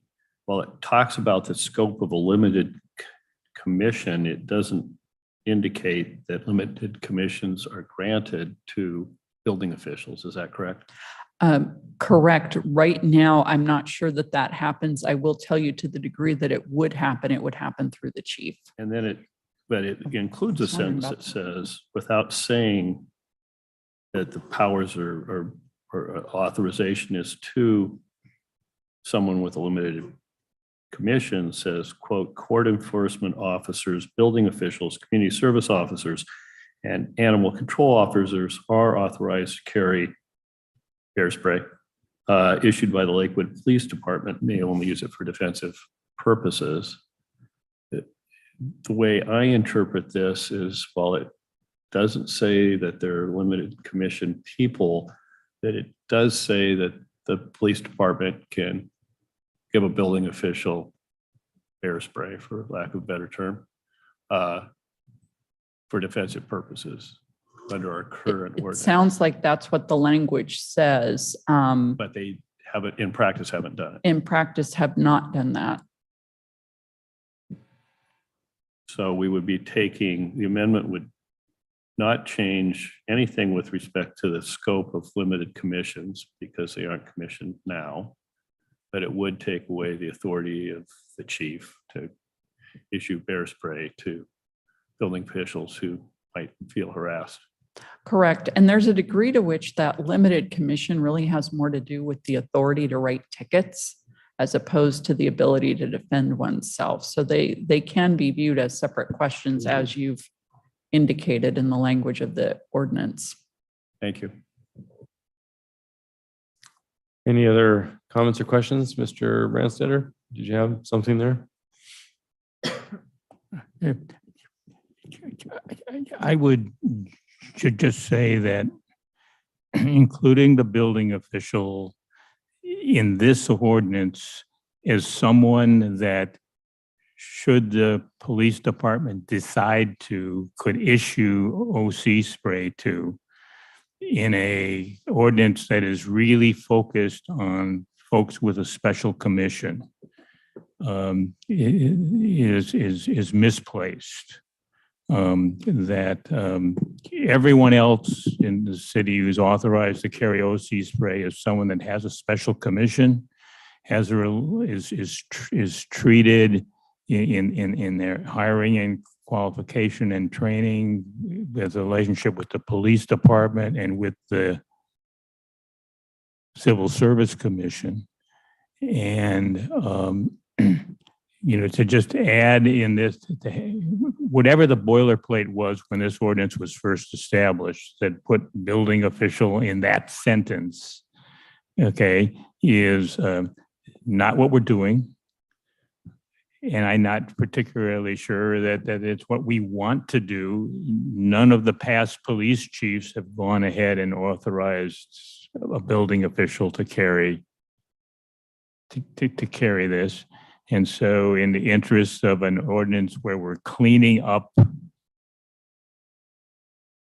the code to align with what we're actually doing, to me, it makes sense to take building official out of that sentence, authorizing employees to carry OC spray because they're and lumping them with another group, all of which are people with special commissions.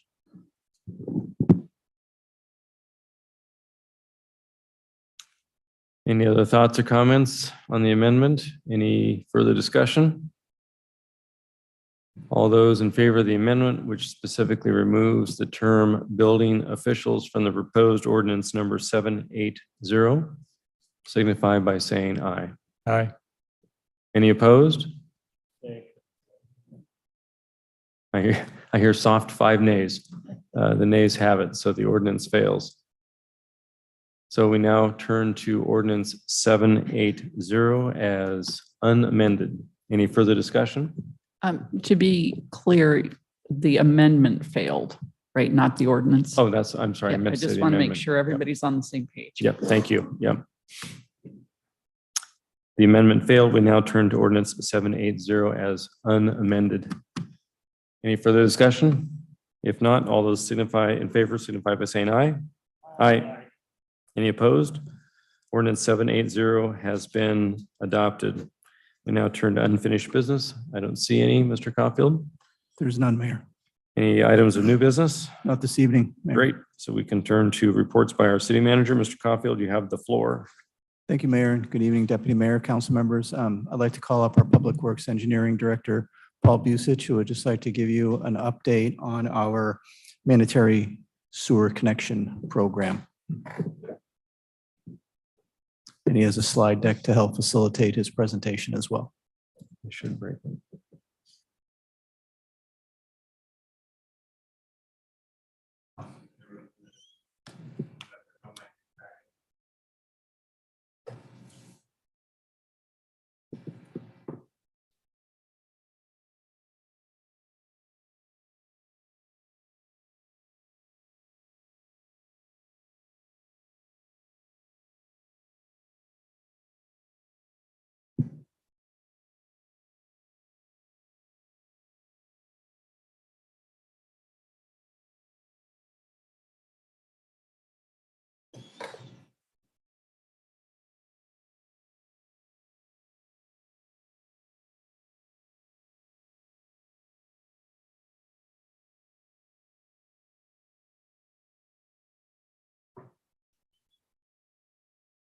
Yes.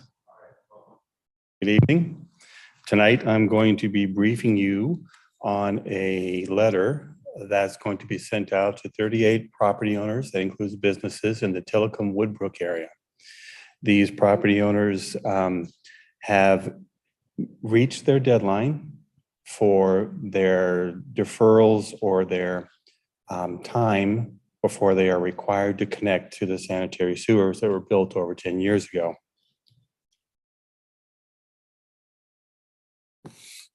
As a reminder, the Lakewood Municipal Code was created in March of 2011 as a means to address water quality concerns within the American Lake, as well as to foster development within the Woodbrook neighborhood. So we have a whole bunch of septic tanks out in the Tillicum Woodbrook area.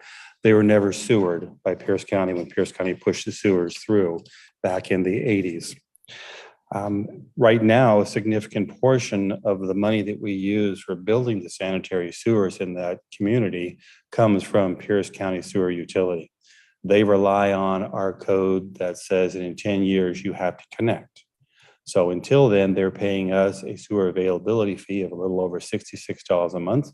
Once they make that connection, when the sewer is built and they've run their timeline, then they start getting their money back. And so every time that we ask them for a grant, they do the calculation to figure out how many connections are going to be coming their way, how long it's going to take basically to pay the money back into their fund to recoup the grant funds. Usually it's a 50% match, sometimes it's a little bit more than that.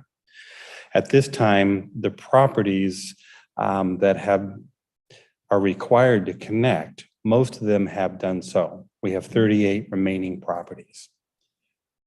In 2021, we let 29 property owners out there know that if they wish to have a one-year deferral, they needed to basically send us back a letter with their signatures, their dates, et cetera, that we gave to them.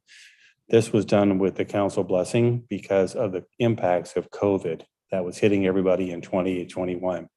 That gave them a deferral of 1 year. All 29 took us up on that, even though it required sometimes, in some cases, 3 or 4 points of connection before they got the message we were serious about it. But they all took that up and had a 1 year delay on their required connections. Right now, 5 of those 29 have connected on their own, leaving us 24 that are past the 10-year mark. They're actually a little over 11 and a half years now. We have an additional 12 new properties that were required to connect in 2022. They are eligible for a 2-year deferral. They de facto got a 1-year deferral because we waited till now to move forward with this. And 2 new properties are required to connect in 2023. All of those are eligible for a 3-year deferral. So I wanted to just walk you through the timeline so that you're not thinking that we're surprising anybody with this just out of the blue. So during the course of developing a project for sanitary sewer, we reach out and we talk to the property owners a number of times. At least once, let them know that we're coming through. A second time to talk to them about where they want the sewer stub aligned on their property. So they know where their septic tank is. It's on the back left, or it's on the back right, or it's on the side yard. And we want to make sure we leave the sewer stub at the end of the road right away in the best location for them to connect to keep their costs down in the future. We go, we build the project, we turn it over to Pierce County. At the point that Pierce County gives us an acceptance letter, which usually takes 9 to 12 months before they accept the project, at that point, we notify the property owners of the sewer availability. That starts a 5-year clock.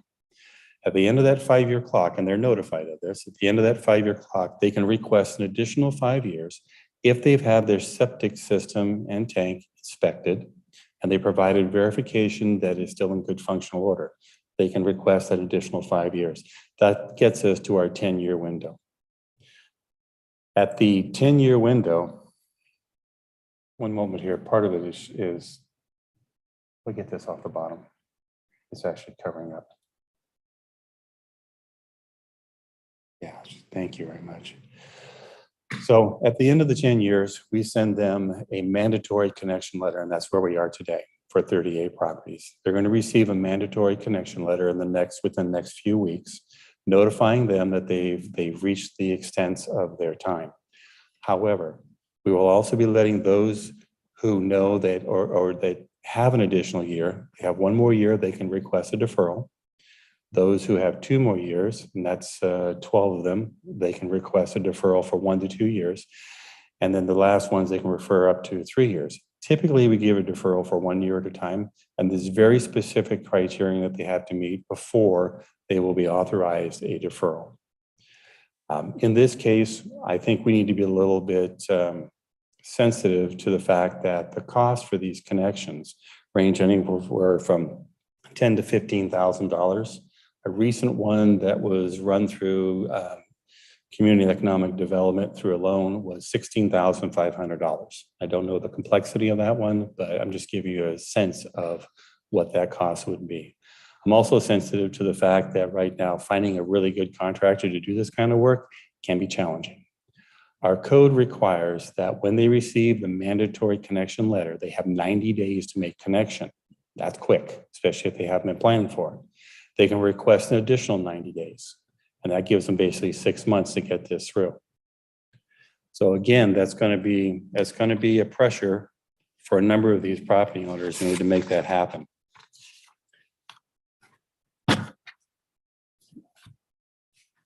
So where are these properties located? On the screen, you can see the highlighted in yellow. And you see that some of them are out in the Woodbrook area. In fact, some of those big parcels in yellow, we know that there's a desire to develop them. And we've heard noises about turning into industrial warehouses, but they haven't happened yet. Some of the properties are likely going to be torn down, be vacant for a period of time. That's their responsibility to notify us of that. We're not going to go out there and survey every single property, find out what they've got going on. I know one of the properties in particular used to be the Galloping Gertie's restaurant, did not sell, but it's now a surplus store, Army Navy surplus store. So it's still functional. It did not change ownership. And by the way, when a property changes ownership, they're required to connect immediately.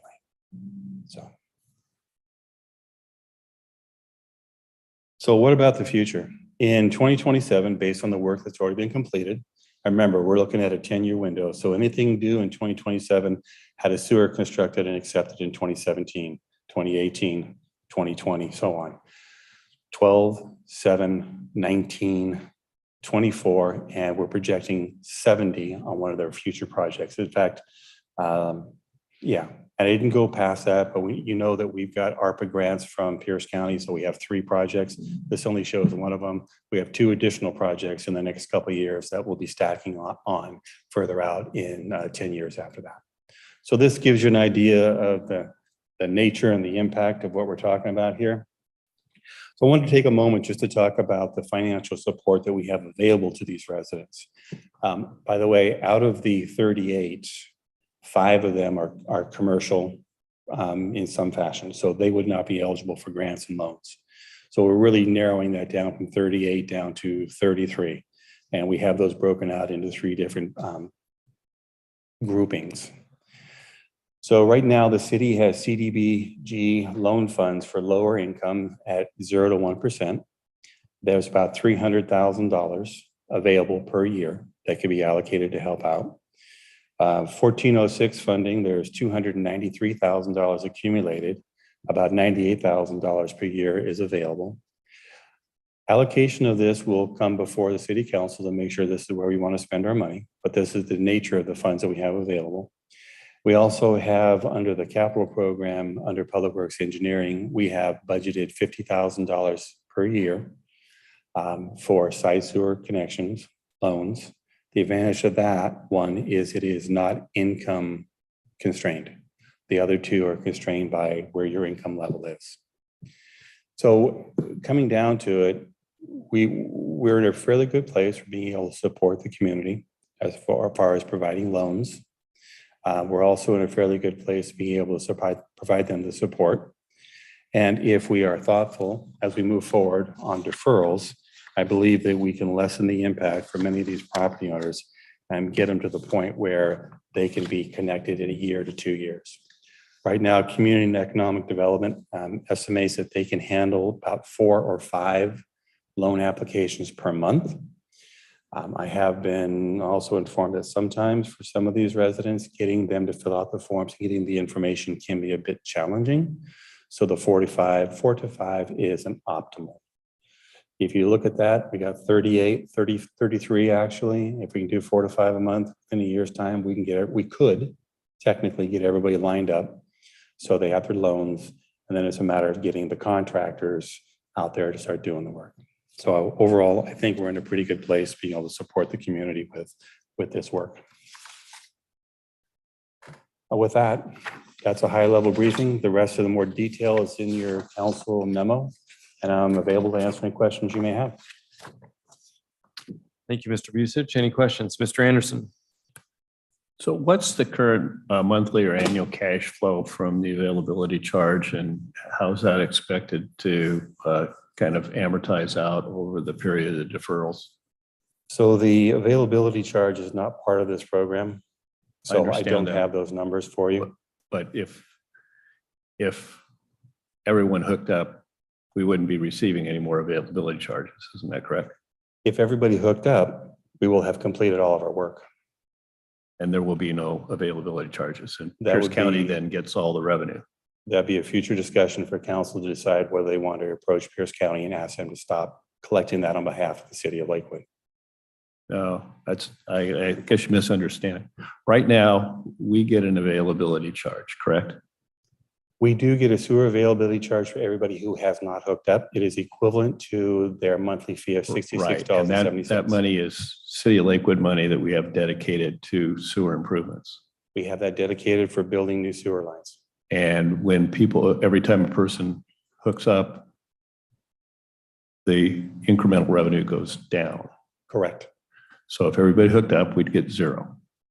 That would be from those residents on their sewer availability, correct? Correct. So I think it's important for the council to know, making the decision on deferrals, how much revenue we're getting as a result of deferring that and how that's going to change over time. And because it's a budgetary concern when we determine what we can do for sewer improvements. So there's two, and I'm not the financial expert, that would be Todd Kraus, or the city manager if he wishes to speak. There's two ways that we receive funding. We charge everybody in the city of Lakewood a surcharge on their sewer bill, and that is used also to help us in extending our sewers. The sewer availability charge is to incentivize people where we have built the sewer to connect. Because otherwise, if they're not paying, then why would they want to connect at all? Until we finally come to the end and say, now you got to connect just because, right? Because if you don't, we're going to charge you $500 a day. For a lot of people, they look at this and say, I can pay the city $66.70 per month for sewer availability, or I can get hooked up, absorb the pain of having it hooked up, and then I'm paying the county $66.70 for my monthly fee, and I don't have to worry about my septic system failing. I don't have to worry about having it inspected X number of years or pumped out X number of years. So the sewer availability fee right now it's $66.70 times 38. That's how much annual revenue we're receiving from these. From this group. That group, but there's Yes. more than that. There are. I'll go back a little bit. I'm just. So in I'm 2017, a numbers we've guy. had I'm 12 just interested in the number. I know how the program works, and I was here when we implemented it, and we knew that this was an intended consequence of adopting the sewer availability charge, was that as long as people don't pay to have the improvements, we collect some money that would otherwise go to Pierce County, and we get to use that for building more sewers, which we need. So I'd like to see, not tonight, but I'd like to see the numbers come back. And I think we can estimate along the lines of the deferrals, how that is going to diminish over time based on experience and the length of the deferrals. Let me work with our finance director. We'll get those numbers to you shortly. Thank you. Councilmember Anderson, just real quick, that is actually incorporated as part of the sewer CIP that's within the 23-24 adopted budget. You might recall a couple of years ago, City Council did a deep dive into this and showed that based on the revenues that we collect in support of this program, we're sufficient to be able to build out the infrastructure over, I think it's about the next 12 to 14 years. But we can provide that information. Yeah, if you could bring that back. I said I'm a numbers guy. I didn't say I could remember them. Yep. Thanks. Mr. Branstetter. Yeah. Thank you, Mr. Mayor. Ms. Busey, it does sound like the program is working like the code envisioned it would. That we have been successful that when properties change hands of making sure that the connections are made. And that I think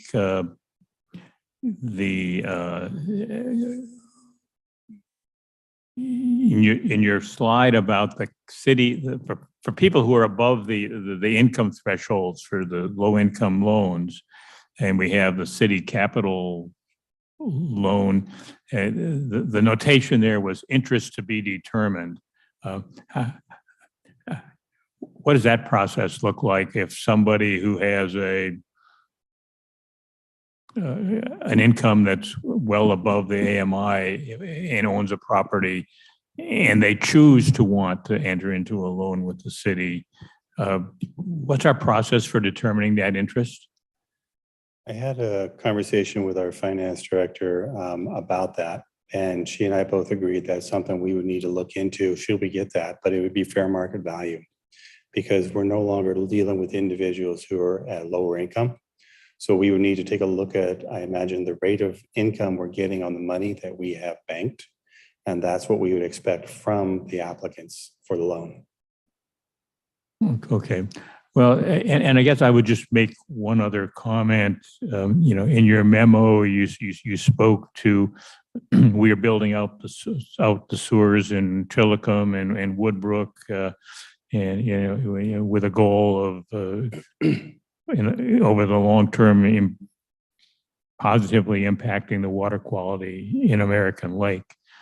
But I would also say that this entire program is something that, if I recall back when I was sitting out there before I was on the council, when this was being all discussed, and the question about that the entire city would support that neighborhood that was bypassed by Pierce County when they were putting in sewers, that the overarching in the discussion in this room was that it is a health and safety issue for all neighborhoods, not just well-to-do neighborhoods, to have sanitary sewers. And that the surcharge that Mr. Busich mentioned was imposed to be able to do that, to be able to repay Public Works Trust Fund loans and other things, but to finance incrementally those projects, because to this day, although recently Pierce County has provided some funding for some city projects, in the early project, didn't come with Pierce County funding.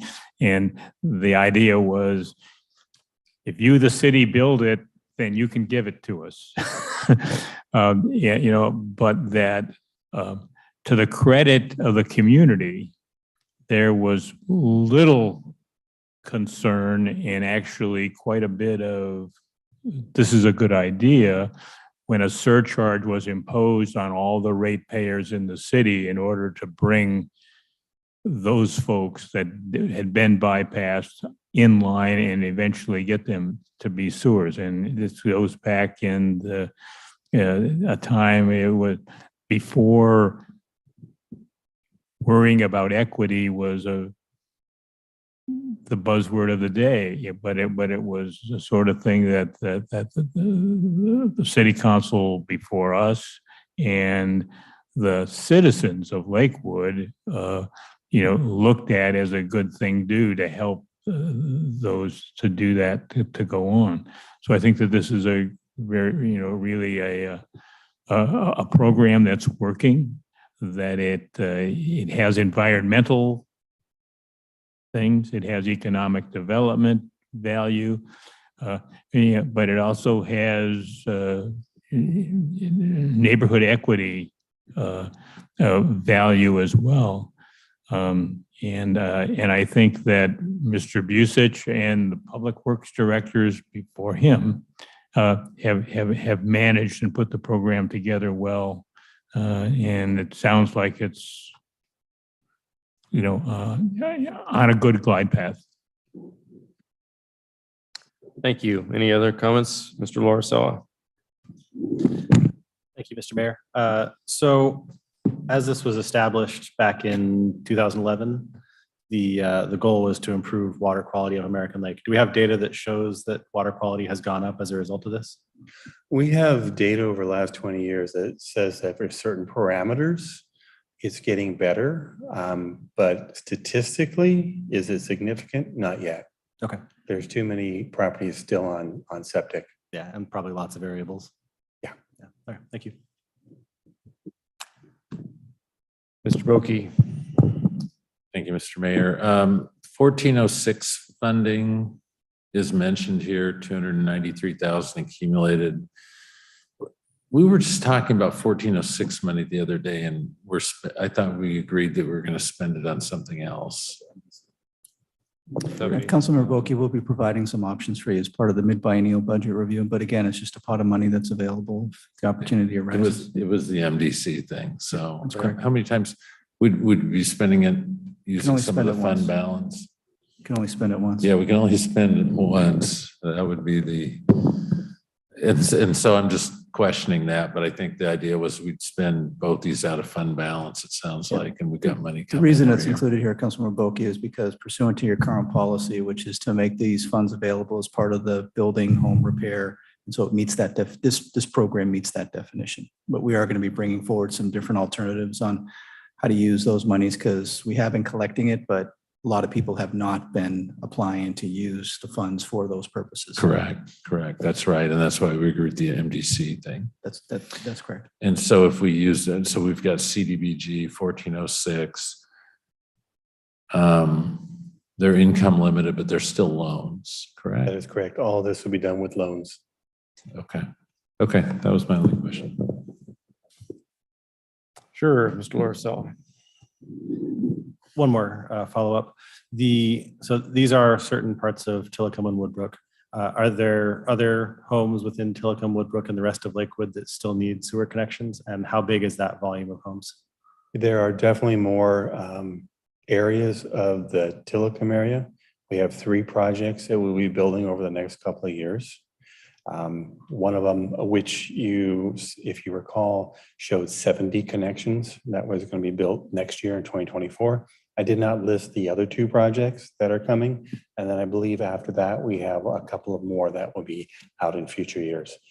Other parts of the city of Lakewood, there are some pockets here and there where there are no sewers, because when Pierce County came through, they determined that it was too expensive because they're down in holes.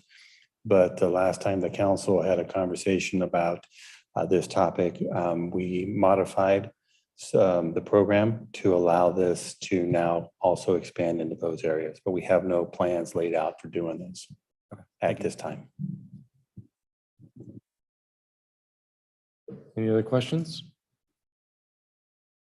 Very good. Well, thank you. Sounds like the program's moving as we all planned.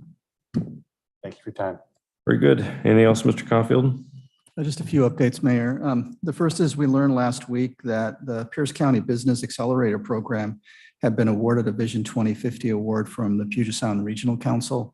And that's a very positive reflection on Pierce County as a whole. However, Lakewood was also mentioned because we were a small partner as a part of that program. You might remember that the city council appropriated, I think, about $500,000 or so in support of that program during the pandemic, and it did certainly did prove its value. So just wanted to let you know that. Also, I know earlier this year we moved forward on a pilot program as it relates to the dimming of streetlights within a portion, actually one small sub area of the Puget Sound Energy service area, which covers about 1/3 of the city, mostly residential areas. And so the Public Works Engineering Department undertook that pilot program. And long story short, the feedback that we received back was okay. We didn't get anybody that was outrageously against it. And so what we're going to do now is we're going to work with PSC and kind of roll it out within the whole service area and see how it works. And again, it would be between 10 p.m. and 6 a.m. in the morning. And we would look at, anywhere from a 50% to a 70% reduction. At the same time, if there are, residents that want a higher or lower dose, if you will, of streetlight, we can accommodate that as well. Actually, Puget Sound Energy can. This is a new program that they were able to roll out from a technology standpoint. So just wanted to give you all a heads up on that. And then as it relates to your calendar, we have, after this afternoon, we have 2 more farmers markets events next Tuesday and the following Tuesday. I think as previously mentioned earlier this evening, on Friday, September 8th, we'll have our 9/11 Remembrance Ceremony at noon right out here at the City Hall Plaza. And that will be in partnership with West Pierce Fire and Rescue. The event usually lasts about 30 or 45 minutes or so. And then on Saturday, from noon to 7 p.m., we have the Fiesta de la Familia event. And again, you heard about that this evening. It sounds like the Deputy Consul General from the Mexican embassy, or consulate, will be attending. So that's the latest update that we have. And I know at 1 p.m., we have the mayor and several council members to be up on stage to welcome that individual and have an opportunity to say some words. Later on in the month, on September 27th, from 5 to 6 p.m. over at the Clover Park Technical College Rotunda. We'll be having our volunteer recognition event. This is something that we're bringing back. We haven't had it since 2019. And we just want to say thank you to all of your volunteers. That is on September 27th. So that's a Wednesday, if I recall. And also later on that evening, Pierce County, the council is going to be holding their District 6 meeting. They hold one in-district meeting a year. And so this year's District 6 meeting, which is our county council member, Janie Hitchin, is going to be held at the DuPont City Council chambers. And that meeting kicks off at 6:30. And as we look out into October, we have Truck and Tractor Day on October 14th. So with that, that's my report. Thank you. And just double checking that volunteer event, it's 5 p.m. on the 27th? That is correct, Mayor. Correct. We got that down. Okay, very good. Any questions for Mr. Caulfield? Do we have anything set up yet with the Thornwood Castle 22 Striker Brigade Command? Yes, Mayor, we're looking at Friday, December 1st for that. So mark your calendars. I think we asked you to book that last week or a couple of weeks ago. Just double checking that. Friday, December 1st on that. Yep, 6 p.m.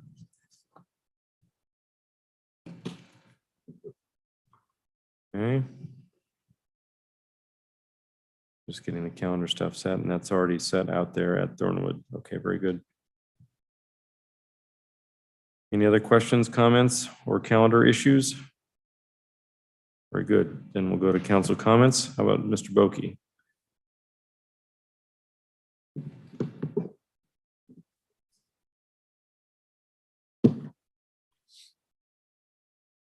Thank you, Mr. Mayor. I'm looking for a sub Friday morning, and I think I worked it out with Mr. Brandstetter for the SHAPE meeting because I have a conflict. You'll be able to do that? Okay. And then there's a planning commission meeting tomorrow and beyond. So they work their way through the comprehensive plan. Sounds exciting. Very good. Mr. Loricella. Thank you, Mr. Mayor. I had a good time at the farmer's market this evening before coming here. It was a good turnout, lots of happy people, sunshine, which was nice compared to last week where it was a little bit rainy. So thanks to our city staff for helping coordinate that and keeping that going. Really appreciated the Lakewood Barbershop folks here today.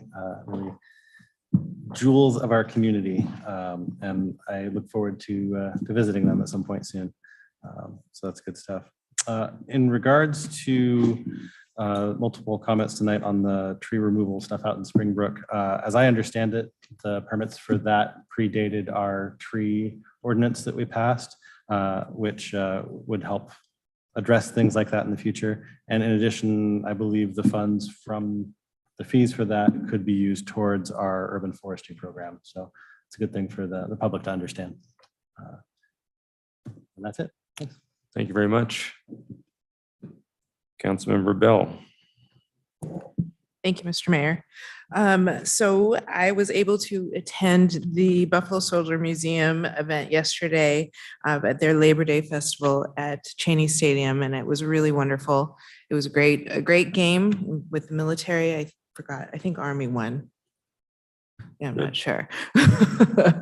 And they had a lot of displays and we got to talk to a lot of people and see a lot of different things. But the museum itself it just had a really phenomenal presence there. So I would encourage everyone to go next year if they do it again. I thought it was a really great event and I am looking forward to this event on Saturday, the Fiesta de la Familia. So I will see you all there. Thank you. Thank you very much. Councilmember Brandstetter. Yeah, thank you, Mr. Mayor. Well, I think, I always struggle sitting here listening to public comment and trying to connect what people are saying with what our actions have actually been. Certainly, the property on 123rd Street, was in discussion while we were working on the tree up ordinance. It was vested under some previous things, but a steepest thing over there, and there is a significant influx into which will provide. I think that $400,000 will provide some momentum for, you know, the urban forestry program that we'll be launching to be able to go and do that. But people often just don't understand, well, here's an ordinance, here's today, but they just don't understand the vesting rules that we in trying to have to follow to be able to go and do that. So you know, those trees are gone, but the environmental assessment of that property was that it wasn't significant habitat. It was, you know, where it was kind of isolated, where it was that the trees were well accounted for, and thus resulting in which before the new ordinance, there would have been no mitigation fees because it would have been a commercial property. You know, I actually view getting that mitigation fee in that amount as a success. And in the same way, there were comments about, well, you're not doing anything about affordable housing. In our last regular meeting, we appropriated over $2 million towards affordable housing. And in a meeting before that, we appropriated about $400,000 between a sewer program and some things regarding the Habitat for Humanity project over there for home ownership to be able to go through and do that. And so I think there's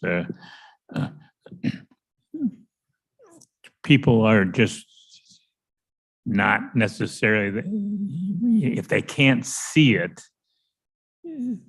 they think that there's nothing happening, and there's not a real sense of the time that certain things take between when we can do things to put things in motion to cause things to happen. But I think that we're really doing a good job in terms of building ourselves some momentum towards affordable housing. And that includes assisting the folks like in the Jamestown Estates where they lost their affordable housing, but we're working with them to get new affordable housing or relocated into affordable housing. So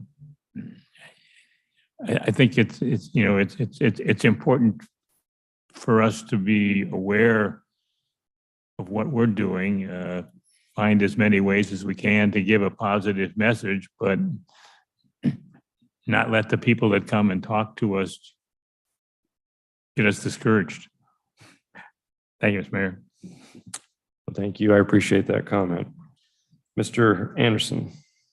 Thank you. And to embellish on what Mr. Brandstetter just said, if you recall, probably more than 10 years ago now, we set out to innovatively use neighborhood stabilization program money to provide for the remediation, essentially, of truly dilapidated structures in Tillicum, and providing the opportunity for Habitat for Humanity to come in by subsidizing the infrastructure improvements. That has resulted over this period of 50 homeowner occupied units for low-income folks. That's just not putting up a subsidized housing structure at a tremendous cost. It's actually going with a sweat equity program, partnering with other people, and creating home ownership for people who otherwise couldn't afford it.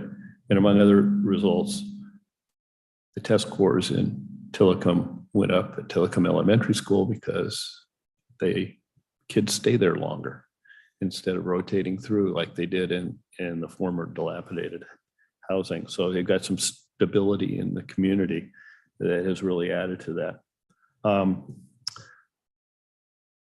I hope to be able to say something before she left, but I'd like to commend Sally Martinez on her work on the Latino Festival coming up this weekend.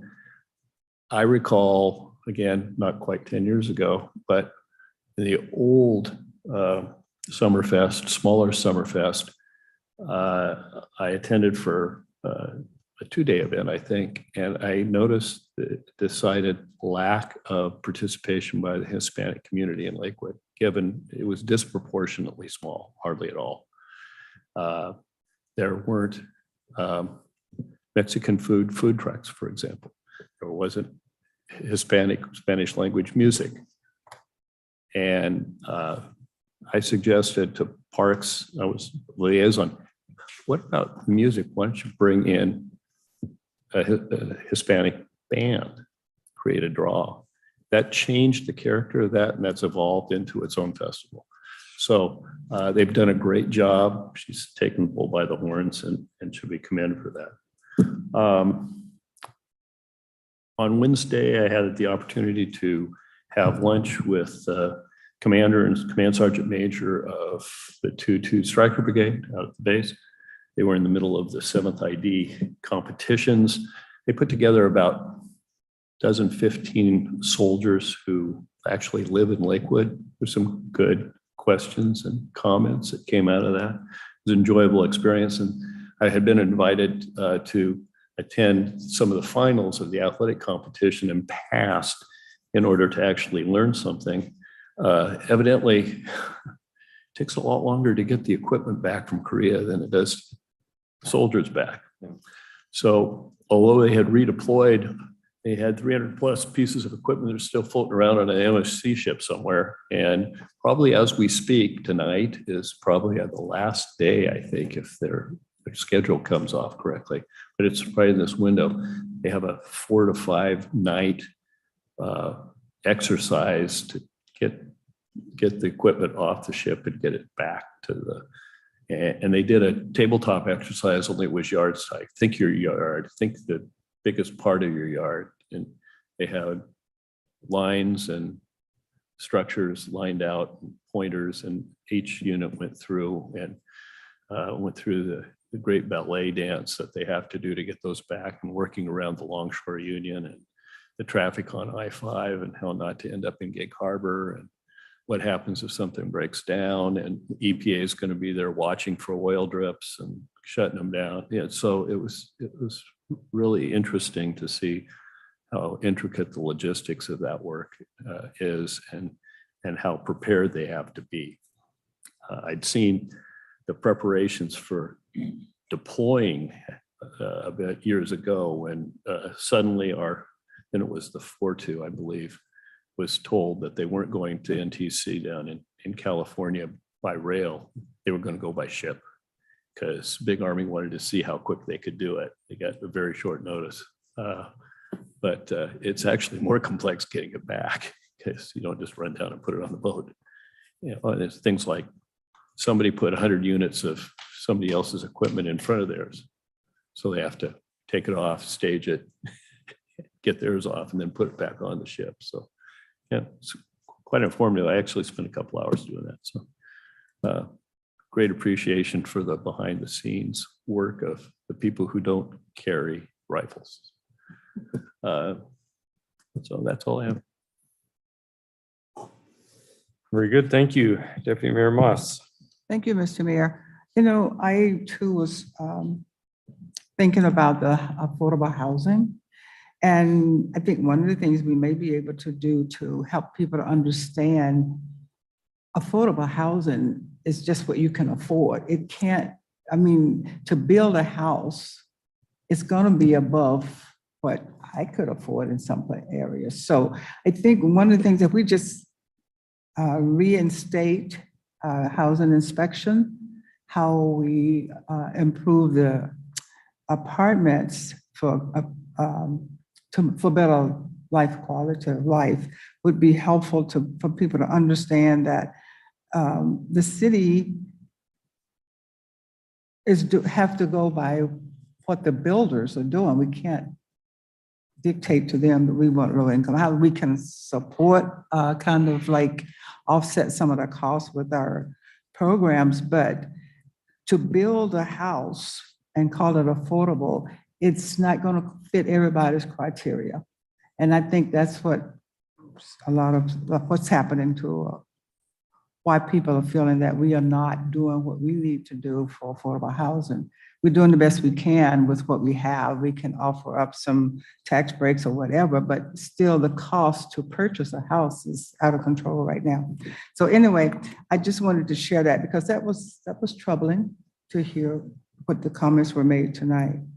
And I had an opportunity to walk around the lake, Wahab Lake, this weekend, and I was surprised at how fast the growth is coming back. It's devastating to look at it, but the growth is coming back so fast that before we know it, it's going to be a thing of the past. We'll be back to normal. So thank you. Well, thank you very much. Just a couple of things. I will be attending the 9/11 Remembrance ceremony on Friday. I will also attend the Fiesta Party on Saturday at 1 o'clock. So that should be good. It would be nice to know the name of the gentleman or woman that we're meeting at 1, just so we can be clued into that, so we appropriately say hello. And then finally, with regard to public comment tonight, I just want to echo the comments made by all of us. I think it's sometimes daunting to hear constructive feedback that may be a little less than constructive when we know factually the work we've done with regard to housing. But what that could mean is that we could perhaps figure out a better way to communicate the good things that the city is doing. One might be one of the Mayor Coffee Houses down the road, or it also might include an opportunity for our communications manager to post something on the website, what Lakewood is doing for housing in the city. And that could talk about the number of housing starts, the permits, the remodeling permits. It could also talk about, as Mr. Brandstetter indicated, the significant investment we made with regard to LAHSA that's pending, the significant investments that have been made, as Mr. Anderson indicated, in Habitat for Humanity, the rental housing safety program, which has enhanced truly affordable housing for those who are living in the many apartments in our city, which we think has actually helped sustain affordable housing. And the other ordinances we passed over the course of time, including the cottage housing ordinance, including the sub-area planning documentation that we've done for the Lakewood area station district, the central business district, opportunities for up to 4,000 new units of apartments that could be certainly, we hope, affordable, maybe some condominiums that could be a path to home ownership on the more affordability side of the range. So we have done a lot of good work. Can we communicate better about it? I think we probably can. So to the extent we can do that, maybe Mr. Caulfield can work with the communications director, and perhaps we have the information, it's readily available. We might just need to package it and put it out there. And the same would be for Edgewater Park. I know we've talked about putting out the plan for the legacy planning process and a proposed schematic. I think that's forthcoming, so people would recognize that. And I hope for those folks who continue to come in honest support of their neighbor will recognize that some portion of that parcel lies within the public's right-of-way. As part of that process and review, that information should also be brought to light. So, you know, facts are facts, and constructive feedback is what it is as well. And we hope that the two can mesh. Anything further? If not, we're adjourned.